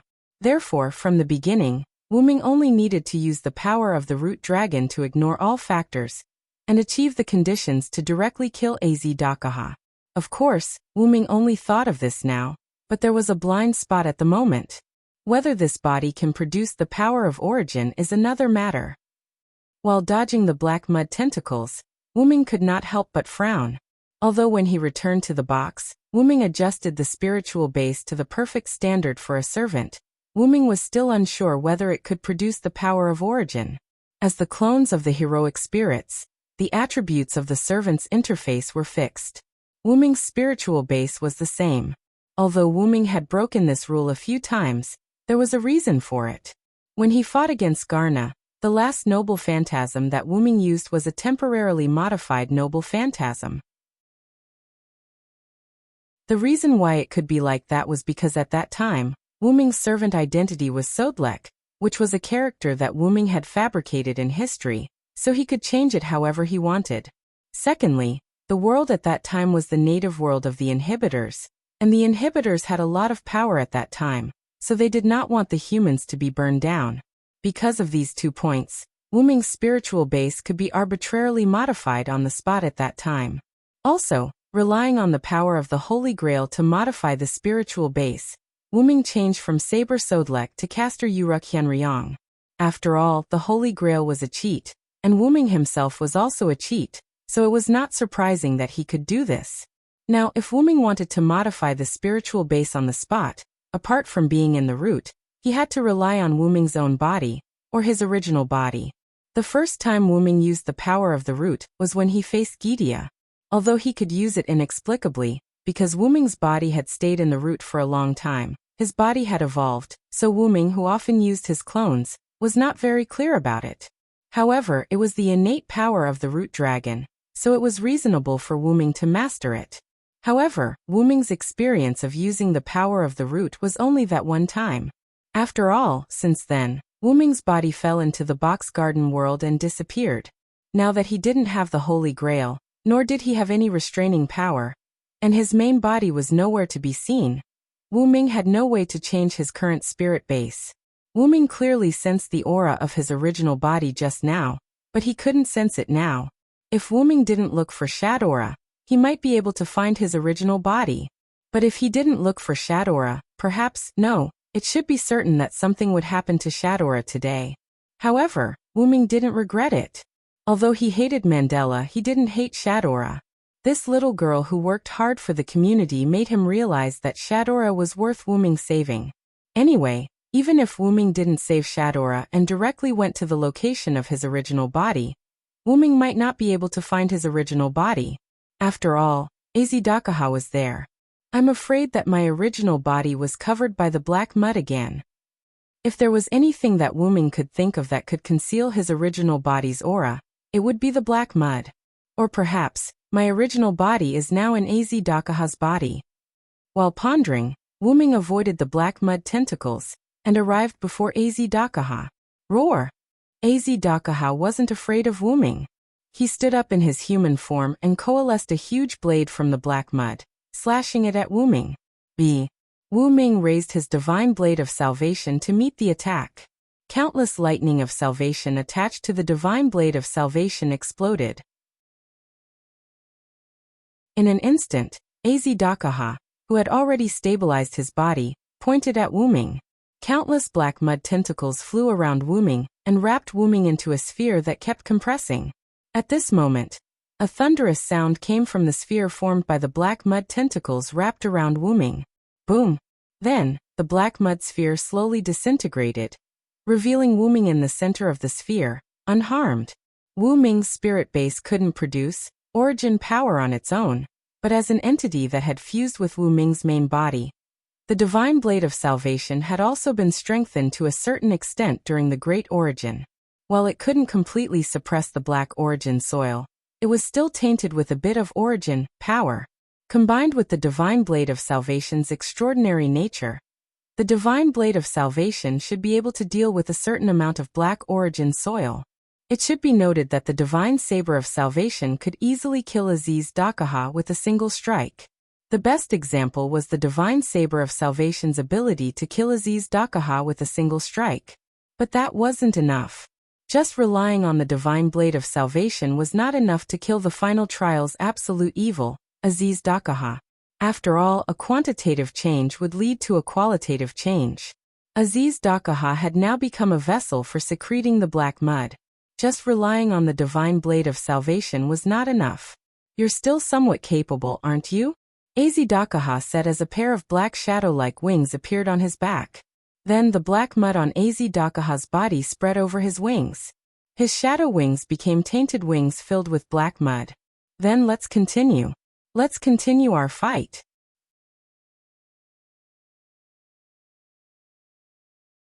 Chapter 860. Shadora flew in the sky above the 54545 outer gate and looked at the 54545 outer gate with a worried expression. She couldn't sense what was going on inside the gate. A day had passed. At this moment, the entire 54545 outer gate was completely covered by the black mud. However, the people of the 54545 outer gate and their communities had all evacuated from the 54545 outer gate because of Wuming's cover. After all, there was no effective way to stop the black mud from spreading. Everyone in the 54545 outer gate could only retreat. In the end, they relied on the boundary wall of the outer gate to stop the black mud from spreading. However, the boundary wall couldn't be used anymore. Not only that, but many places, or rather, the buildings of the entire 54545 outer gate had changed. The black mud seemed to have made a lot of irregular changes in the shape of the original buildings. Not only did it make the 54545 outer gate unrecognizable, but it also blocked the sky of the entire 54545 outer gate like a lush black forest. Moreover, the second change of the black mud also connected, making the 54545 outer gate look like a huge mountain with a lot of holes. One thing was certain. The entire 54545 outer gate had completely turned into Aziz Dakaha's black mud territory. Moreover, it seemed that the black mud had the ability to block detection. The people of the 54545 outer gate couldn't find out what was going on inside, including whether Wuming was alive or dead. There was no movement inside at all. However, the people of the box court couldn't just sit there and wait for death. The members of Salamandra who had retreated from the 54545 outer gate had already united a large number of communities in the surrounding outer gates to form a battle line around the 54545 outer gate. The purpose was to prevent the black mud from spreading. Although the black mud wasn't spreading now, who knew when the black mud would break through the boundary wall and start spreading? It wasn't too late to mend the pen after the sheep were lost, right? The reason why the other communities were so obedient was because Shadora had revealed that the enemy who attacked Glowing Flame Capital and the entire 54545 outer gate was absolutely evil. Moreover, the leader of this alliance was the strongest demon in the North District, Vera Za Ignifast, which was why they were willing to compromise. Moreover, there was nothing they could do even if they did not compromise. If the enemy was absolutely evil, they would definitely die if they did not unite. This was without a doubt. If they were united, there was still hope for survival. Shadora, so you're here, Mandela said in a heavy tone as he flew to Shadora's side. Big brother, will Master Villo be alright? Shadora looked at Mandela worriedly. Seeing his sister's expression, Mandela turned his head to the side. You're the ruler of the hierarchy. Don't always show such an expression. Whether Wuming was fine or not, they had to do their best to survive and think of a way to deal with AZ Dakaha. This was a matter of life and death. Although Mandela didn't answer Shadora directly, she understood what he meant. After all, they were siblings. It's hard to believe. If even Master Villo can't deal with the enemy, can we really deal with it? Shadora said as she looked at the changed outer gate of 54,545 outer gate. And our house. It changed completely in just a day. However, even if it didn't change, it would probably be destroyed by absolute evil. I've already sent out a distress signal to the other classes and reported this to the higher-ups of the box court. If nothing goes wrong, the Sky Army should be here soon. The so-called Sky Army was a special force formed by the upper echelons of the box court to suppress the humans in the final trial. Although not everyone knew about the existence of the Sky Army, Shadora naturally knew about it as the leader of the upper echelons. And Mandela was Shadora's assistant, so he knew about the existence of the Sky Army. Master White Yaksha just replied to me. She said she'll rush over from the East District soon. Don't worry, Mandela comforted Shadora. And Villo isn't weak. I think even if he can't kill absolute evil, he won't be killed by absolute evil. That's true. Shadora sighed and flew to the ground. Seeing Shadora leave, Mandela couldn't help but sigh. Of course Mandela, who didn't know Wuming very well, said this to comfort Shadora. As one of the oldest godslayers, absolute evil wasn't even afraid of a 2-digit number. Even if Wuming was stronger than a 3-digit number, in Mandela's opinion, It was unlikely that he would survive after fighting absolute evil alone for a day. Absolute evil didn't move at the moment. Perhaps it was resting and recovering from the injuries caused by the battle with Wu Ming. Or perhaps it wasn't injured at all, and just didn't want to come out for the time being. Either way, they had to be prepared. However, Mandela could only comfort Shadora like this. Shadora had probably already seen through Mandela's intentions, but she could only think so. This was because only by making everyone think that Wu Ming was still inside, delaying Az Dakaha, could they create a winnable atmosphere. Otherwise, they might not be able to set up a defensive line around the outer gate of the 54545 division. Facing an enemy who did not put up a defense but ran away blindly, that would only lead to a faster death. I hope the Sky Army can come as soon as possible. If they only relied on Vera and the upcoming White Yiksha to deal with absolute evil, who had undergone an unknown transformation, they would probably be doomed. They could only rely on the Sky Army in the upper echelons of the temple. Then, Mandela rode the fire dragon and flew down. At this moment, the intense battle was still ongoing in Az Dakaha's Black Mud territory. Countless black mud attacked Wu Ming from all directions, while Wu Ming floated in place and chanted, "For victory, come to me quickly. Undying sun, please bestow upon me a shining steed, spirited steed, with the lifeline of my root dragon. I bestow upon the eternal glory. Bring me the shining wheel of light that symbolizes me." After Wu Ming finished chanting, the sun instantly erupted from Wu Ming's body. Wu Ming's entire body turned into a fireball. The flames burned hundreds of meters, incinerating the black mud within range. However, even the sun would burn out one day. The fireball incinerated a large amount of black mud, but to Az Dakaha, who had turned the entire outer gate of the 54545 temple into a black mud territory, and could continuously produce black mud, Wu Ming's actions were useless. When the fireball burned out, a claw full of power attacked Wu Ming. However, Wu Ming had already begun chanting another spirit. "Fear the one with wings. Evil people and powerful people are all afraid of me with wings. My wings will bring you a curse. Evil people will not be able to hit me."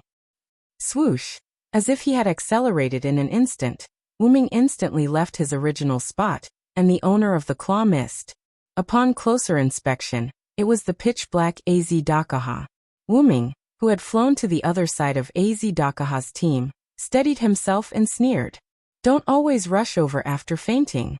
This trick has never worked on me from the beginning." However, Az Dakaha also retorted with sarcastic words.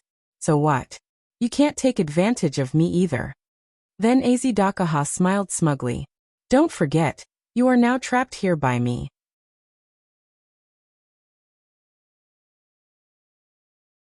Chapter 861. During the day of constant fighting between Wu Ming and Az Dakaha, as if excessive destruction would usher in new life, Wu Ming destroyed a large amount of black mud, but at the same time, a large amount of black mud was produced, causing the black mud to spread faster. It was said that it covered the entire outer gate of 54,545 in a day, but in fact it was only because the people outside the outer gate of 54,545 discovered that the black mud had spread to the boundary wall a day later. Moreover, the black mud did not stop spreading because of the boundary wall, but only because of Az Dakaha's order to trap Wu Ming. The boundary wall just happened to be a dividing line. During this period, Wu Ming did not care about how the black mud eroded the outer gate of 54,545. After all, those who should be evacuated had already evacuated. At the same time, Wu Ming did not care about how the black mud gradually trapped him. Wu Ming just kept fighting with Az Dakaha, and Az Dakaha also gave him face. He turned the entire outer gate of 54,545 into his own devil's den, not only to besiege Wu Ming, but also to prevent others from disturbing the fight between Az Dakaha and Wu Ming. Not only did he satisfy Wu Ming's desire to fight with Az Dakaha, but he also prevented outsiders from interfering. As for why, it was because it was related to Wu Ming's plan. Although it seemed that Wu Ming was now trapped in this devil's den full of black mud, in fact, Wu Ming was indeed trapped. Whether it was entering the inherent barrier or leaving through the teleportation gate, they were all stopped by Az Dakahar's magic. It had to be known that Azidakaha was rumored to have mastered over 1,000 types of magic. Although the final trial was absolutely evil, Azidakaha was still Azidakaha. He could still use over 1,000 types of magic. The boundary and portal were theoretically just the use of space. As long as magic was used properly, it could naturally be blocked. However, Wuming did not panic at all. After all, he did not want to leave just like that. Azidakaha was hostile to Wuming. This was true. In the continuous confrontation with Azidakaha, Wuming became more and more certain of this. Usually, people who had the black mud would become Wuming's enemy or treat Wuming as an enemy. However, Azidakaha was really serious this time. It was not an exaggeration to say that it was an obsession. As the final trial of humans, Azidakaha was obsessed with eliminating Wuming first instead of fulfilling his duties as the final trial of humans. This in itself was very abnormal. The rules of the box could not be violated by anyone other than Wuming. Although there were some people who took advantage of loopholes, they could only take advantage of small and harmless loopholes. It was simply impossible to take advantage of the box's loopholes. The human's final trial was the same. Azidakaha, who had been released from the seal, didn't give the humans a trial. Instead, he was competing with Wuming here. This was something that was impossible to happen. It was not a problem to fight back against an enemy, but Azidakaha clearly wanted to fight to the death with Wuming before doing anything else. Perhaps because of the purity of the black mud, Azidakaha's enmity towards Wuming had risen to the level of obsession. The power of the black mud had even placed Azidakaha's duties as the final trial of humans behind his obsession with Wuming. Therefore, as long as Wuming was still around, Azidakaha would not take on the duties of the final trial of humans. Simply put, Wuming had a taunt on him that Azidakaha did not notice at all. Although Wuming did not want to taunt Azidakaha at first, he felt that this would restrain Azidakaha and prevent him from harming the outside world. In addition, Wuming had his own ideas. Therefore, he and Azidakaha fought in the Devil's Den for an entire day, or rather, an entire night. Azidakaha was released at night. Now, although Wuming could not see the weather outside, based on Wuming's sense of time, it was almost nighttime. After a day of fighting, Wuming more or less understood what he needed to understand. Do you still have time to be distracted? The 3-meter-tall Azidakaha took advantage of Wuming's momentary distraction to rush in front of Wuming. A huge dragon claw covered in black mud viciously pressed down on Wuming's face. Isn't that a given? After all, even if I'm distracted, you can't do anything to me. Ever since he started fighting with Azidakaha, Wuming's psychic energy had been released from his body. As long as anything came within 100 meters of him, Wuming could instantly sense it and react. Relying on the power of the Sun and Phoenix of the 12 avatars, this was why Wuming could deal with Azidakaha for a day. Using Giant to wrestle in close combat, using Vitality to recover himself from time to time, and whenever he was surrounded by black mud, he would use Sun to burn it, and then use Phoenix to move. Simply put, it felt like Wuming was playing with Azidakaha all this time. No, it couldn't be said that because, lightning, lightning, lightning. I am the conqueror who can defeat 1,000 with white, 10,000 with 1,000, and 10,000 with 10,000. Now, for me who stands on the side of justice, please shine brightly and bestow upon me divine power. I am the one who will crush all enemies and enmity from humans and demons. Wuming, who was facing Azidakaha's palm, quickly chanted the power of Thunder God. Wuming himself turned into lightning and quickly distanced himself from Azidakaha. At the same time, he also used lightning to injure Azidakaha, causing an extremely temporary paralysis effect on Azidakaha. Turning off the Thunder God avatar, Wuming's figure appeared, but the hand that Wuming used to fight with Azidakaha was pitch black as if it was poisoned. However, as if he had already adapted to this, Wuming didn't panic at all. Then, Wuming chanted the power of divine power again. A person with the supreme divine power of protection. The gods protect him, the demons hate him, and no enemy can get close to him. He is like a fountain of vitality that surges endlessly, granting the world equal protection. After he finished chanting, Wuming's arm returned to normal.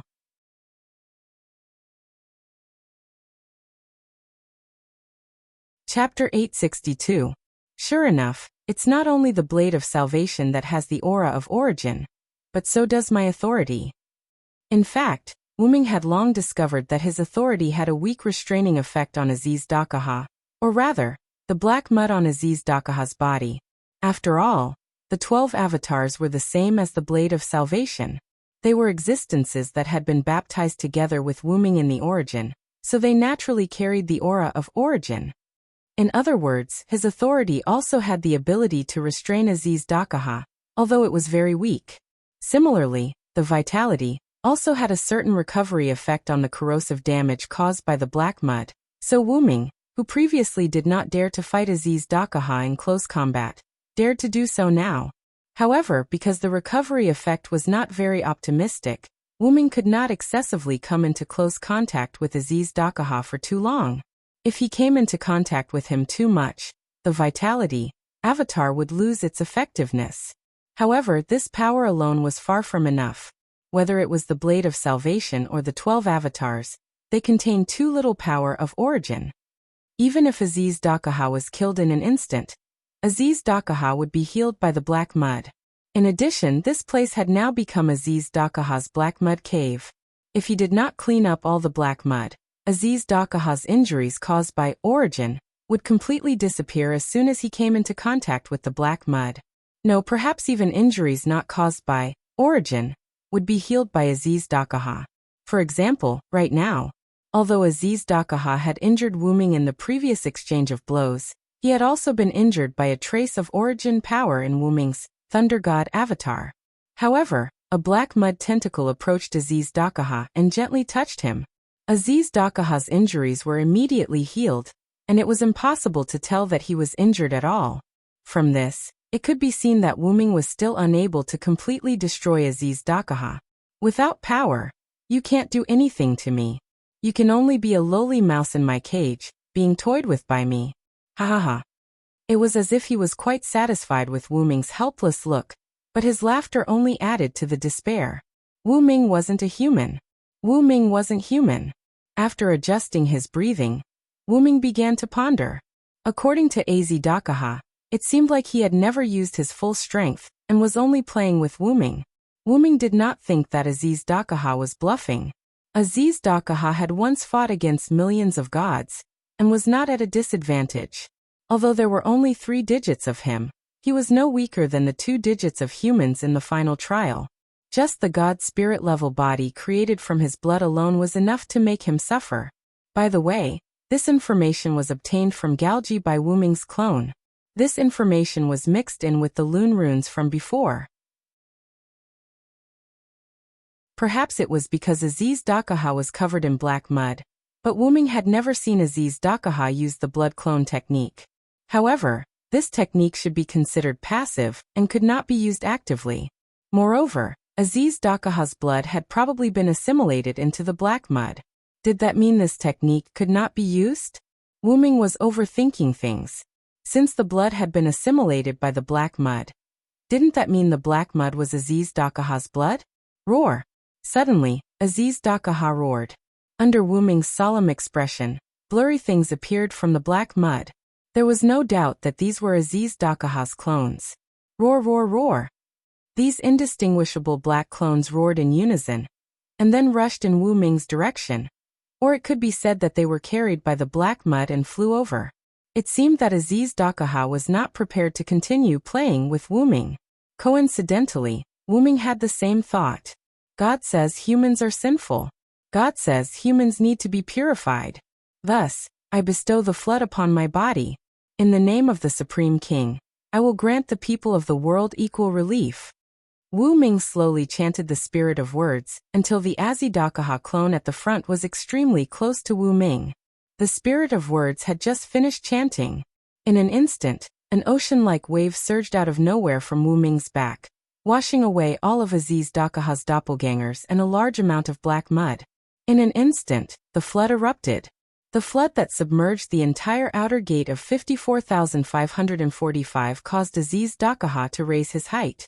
He was clearly surprised by Wuming's move. Without stopping, Wuming extended his left hand and continued to chant other spirit of words. Thou hast violated the contract and brought sin to the world. Lord's day, sinners shall be punished. Crush their backs, dig out their bones, hair and brains and trample on their blood and mud. If I am the one who cannot approach the darkness, I will follow the words of the Lord and destroy thee. The flood changed color and turned black. At the same time, the flood also changed in nature. The black mud was being eroded by the flood that was mixed with twice the original power. It was quite shocking. But just the combination of the flood and annihilation avatars was not enough to have a serious effect on the black mud. And because of the mutual restraint, the black mud was also slowly devouring the black flood that submerged the outer gate of 54,545. I didn't expect you to have such a trump card. Aziz Dakaha praised Wuming. Whether it was the flood or annihilation avatars, Aziz Dakaha didn't know about them. Or rather, Wuming deliberately didn't use them in order to catch him off guard. But this alone isn't enough. Aziz Dakaha seemed to be mocking Wuming.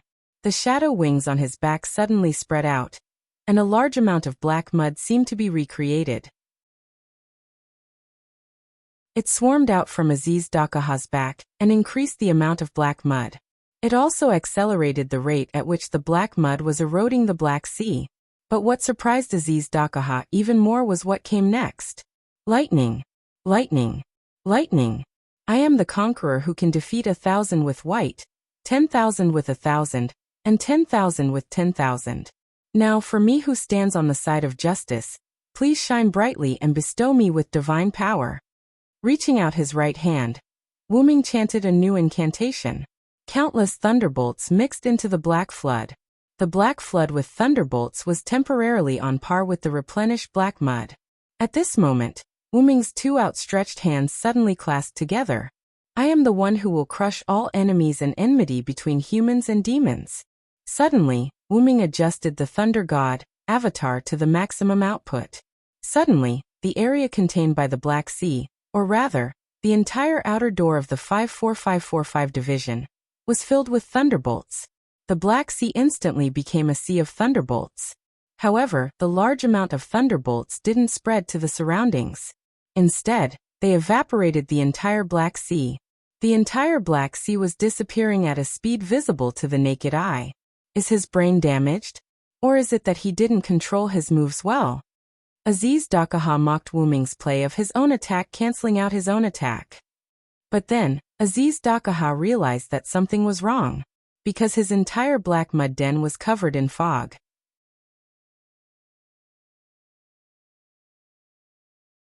Chapter 863. What are you trying to do? Az Dakaha couldn't help but shout.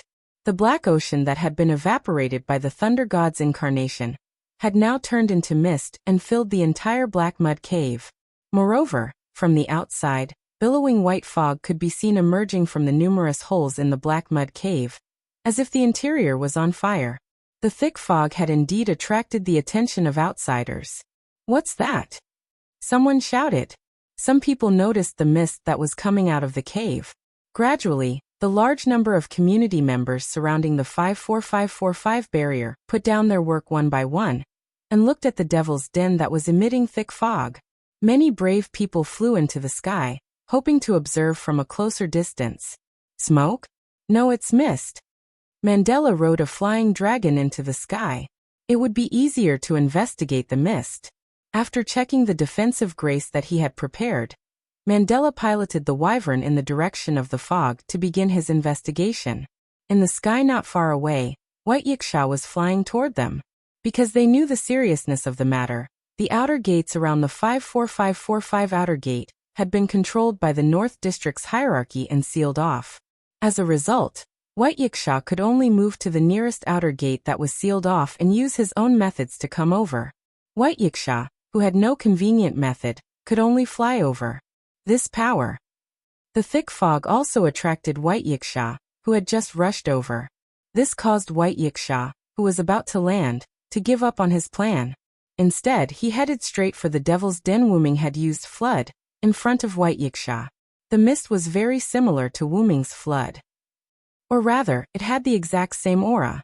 How could it not attract White Yiksha's attention? In the temporary meeting room of the 54545 Outer Gate Alliance, Shadora, who was alone with Vera to discuss the situation, also ran out because of the mist. Vera was the same. Villo, Vera muttered softly. She jumped and flew up as well. Wait a minute, Master Vera? Shadora immediately followed after seeing this. Just as Shadora and Vera flew into the sky, the white Yiksha, who happened to encounter them, issued a warning. Don't get too close. I'm afraid the mist is corrosive. White Yiksha had witnessed the might of the outer sex sea of annihilation. Absolute Evil's clone had died without a trace. This fog probably had a similar ability. Lord White Yiksha. Have you arrived? Shadora was rather surprised to see White Yiksha here. I just arrived not long ago. When I saw the changes here, I immediately rushed over.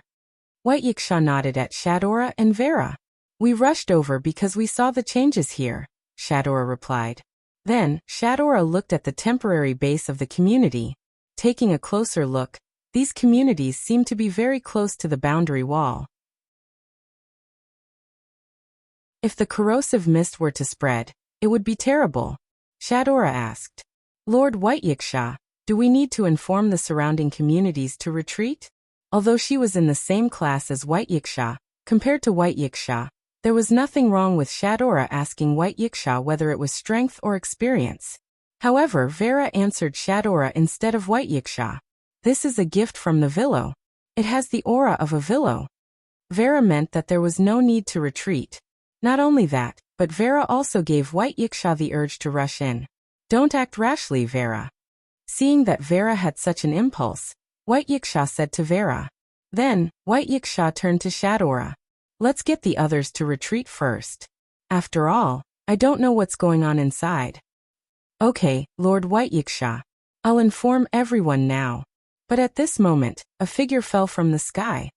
That's Big Brother Mandela? Shadora was shocked. Why did Mandela fall from the sky all of a sudden? Could it be that he was in danger? Although they didn't know what happened to Mandela, White Yiksha and the others wouldn't watch Mandela fall just like that. Swish.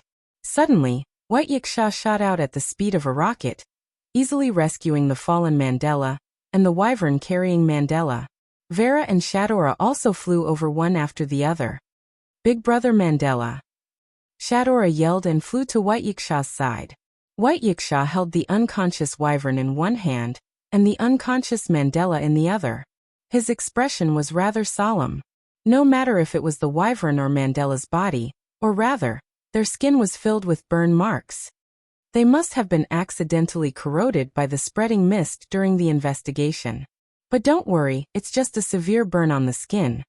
White Yiksha said and handed the wyvern and Mandela to Shadora. Perhaps a severe burn on the skin outside the box was a serious injury, but it was only a minor injury inside the box. Moreover, Mandela was a subspecies of the fire dragon, and had a certain resistance to fire damage. So Mandela wasn't seriously injured. Shadora, after bringing Mandela back, immediately informed the surrounding communities to retreat by 10 kilometers and pay attention to any changes here. If there's no other way, retreat further. Yes, Sir White Yiksha. Shadora, who was concerned about her brother, nodded immediately and flew down with Mandela and the wyvern. Then, White Yiksha looked at the mist released by the demon's den, and said to Vera. It can even burn a subspecies of the fire dragon, and it looks like the aftermath. This mist isn't simple, White Yiksha said. Although she knew that Wuming was powerful, Wuming always brought her new surprises. The Villo is in danger, Vera said and was about to barge in again. Is this really okay? Perhaps because there were no outsiders, White Yiksha's rather strange words entered Vera's ears. Although the Villo isn't safe, it isn't dangerous either. I know that guy better than thou. No matter what, White Yiksha had the advantage over Vera in terms of time and understanding. That guy isn't someone who can be defeated easily, even if the opponent is absolute evil. Otherwise, Wuming wouldn't have been able to create such a huge commotion after fighting with Az Dakaha for a day. Although that was the case, it wasn't a reason to stop Vera. Knowing this, White Yiksha immediately flew in front of Vera and spoke again. Who knows, it might be a crucial moment now. If thou barge in, it might ruin the Villo's plan. Ugh, Vera was instantly embarrassed. It had to be said that this was exactly what Vera wanted. Indeed, after all, Wuming and Azedakaha had been fighting inside for a day. What if it was a crucial moment now and Vera suddenly barged in and disrupted it? It's better for us to stay on the periphery and observe the situation. However, at this moment, a heat wave that distorted space shot out from a corner of the demon's den and crashed into the boundary wall, causing a shocking explosion.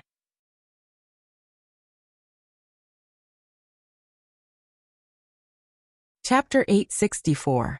The timeline jumped forward a few minutes. The fog created by Wuming's thunder god, avatar had yet to spread outside. A large amount of fog was concentrated in the devil's den, which was not very permeable, and would not dissipate in a short time.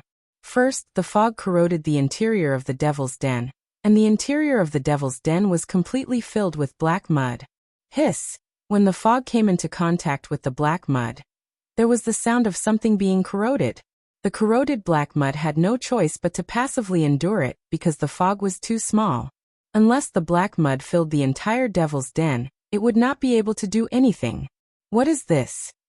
Azedakaha recognized the nature of the mist. Azedakaha was surprised to see the true nature of the fog. It was a black sea of gas molecules, and these molecules carried the power of flood and annihilation. It was this power that was constantly corroding the black mud. However, as these gas molecules corroded the black mud, the fog molecules themselves were also dying. After all, the black mud also had the ability to corrode. When the gas molecules corroded the black mud, they would also be corroded by the black mud. It could be said that even if the black mud could only passively endure it, it would not suffer much. However, these gas molecules were originally sacrificial pawns. Their purpose was to provide cover for Wuming, so it did not matter if they were used up. Since it was to provide cover, Wuming naturally had plans to do something.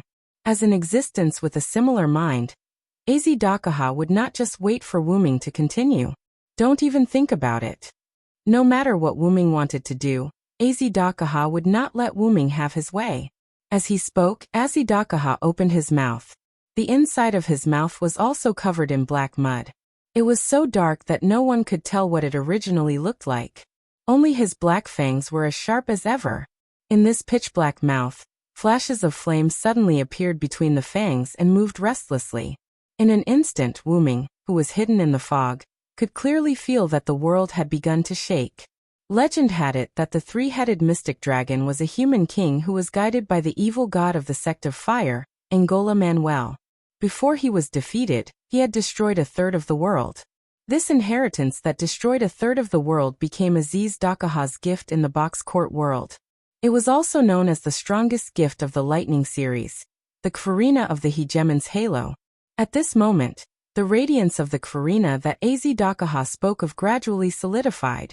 During this process, a trace of black aura climbed onto the radiance and dyed the Kvarina black. Without a doubt, it was the source of black mud. No matter what you want to do, I will kill you before you complete it. Azedakaha was prepared to use the Kvarina mixed with the source of black mud to completely eliminate Wuming. With that, Azedakaha spat out the Kvarina, which had been strengthened by the black origin soil, towards the ground. An ominous wave of extreme heat shot out from Azedakaha's mouth. It was a heat that could melt steel in an instant. Then an extremely strange scene occurred. A heat ray more than 10 meters in diameter shot out from the 3-meter-tall Azedakaha's mouth. Under Azedakaha's control, it shot straight towards Wuming's position, or rather, the position before the fog covered Wuming's figure. The fog that came into contact with the heat ray disappeared in an instant, and the fog near the heat ray evaporated completely. In the end, the heat ray hit Wuming's position and caused a violent explosion. Not only that, but the Kvarina continued to be released. In the end, the black mud cave was penetrated, and the Kvarina was spat out by Azedakaha. But at this moment, Wuming's voice entered Azedakaha's ears. Azedakaha was sure that Wuming was behind him. In other words, Wuming had dodged Azedakaha's prize technique. Perhaps it was the interference of the corrosive fog that caused Azedakaha's perception to drop for a moment, so he didn't notice Wuming's movement. As for Wuming, He had already started chanting the words of the phoenix incarnation when the fog had covered his body. He arrived behind Azidakaha. However, before Azidakaha could get angry, a feeling of surprise rushed to his mind. For victory, quickly come before me. Undying sun, please bestow upon me a shining steed. The demonic whisper entered Azidakaha's ears, and at the same time, Azidakaha could feel a wave of heat spreading from his back. Immediately after, another sentence of strengthened words came out. Spirited steed, I, the lifeblood of the dragon of origin, bestow the eternal glory. Bring me the shining wheel that symbolizes me. The heat was mixed with the aura of a large amount of origin power. It was certain that Wuming was behind Azidakaha, and he was very close. But soon after, Azidakaha had doubts. He couldn't possibly have so much origin power, right? But what was certain was that if Azidakaha was hit by this move, there was a high possibility that he would be killed, ignoring the rules of the box court. It was a huge crisis. But Azidakaha wouldn't just sit there and wait for death. If Silent Wonder's attack hit Azidakaha, then Azidakaha might be able to insta-kill him. However, at such a close distance, if Silent Wonder was hit by Karina's Wheel of Hegemony, the Karina in his mouth, which had yet to be completely extinguished, once again ignited with a black light. Azidakaha abruptly turned his body and shot it out. A heat ray that was several meters long instantly covered everything in front of Azidakaha. Although the Karina's power and range weren't as strong as before because it wasn't charged, Azidakaha didn't think that Wuming could withstand this attack. Where are you attacking, Azidakaha? Wuming's figure appeared as he spoke. And Wuming's current position was right next to the heat ray that hadn't ended yet. Azidakaha was right. Wuming couldn't withstand the Karina mixed with black mud. But if Azidakaha couldn't hit Wuming, it would be a different matter. It could be said that if Azidakaha had released the Karina, Wuming would have died without a doubt. But Azidakaha had missed. How is this possible? Azidakaha's pitch-black pupils dilated a little. Clearly, he didn't believe that he had made a mistake. You're tuning in to the Echoes of the Heart YouTube channel. Don't forget to subscribe and join us on this journey to catch the most captivating stories.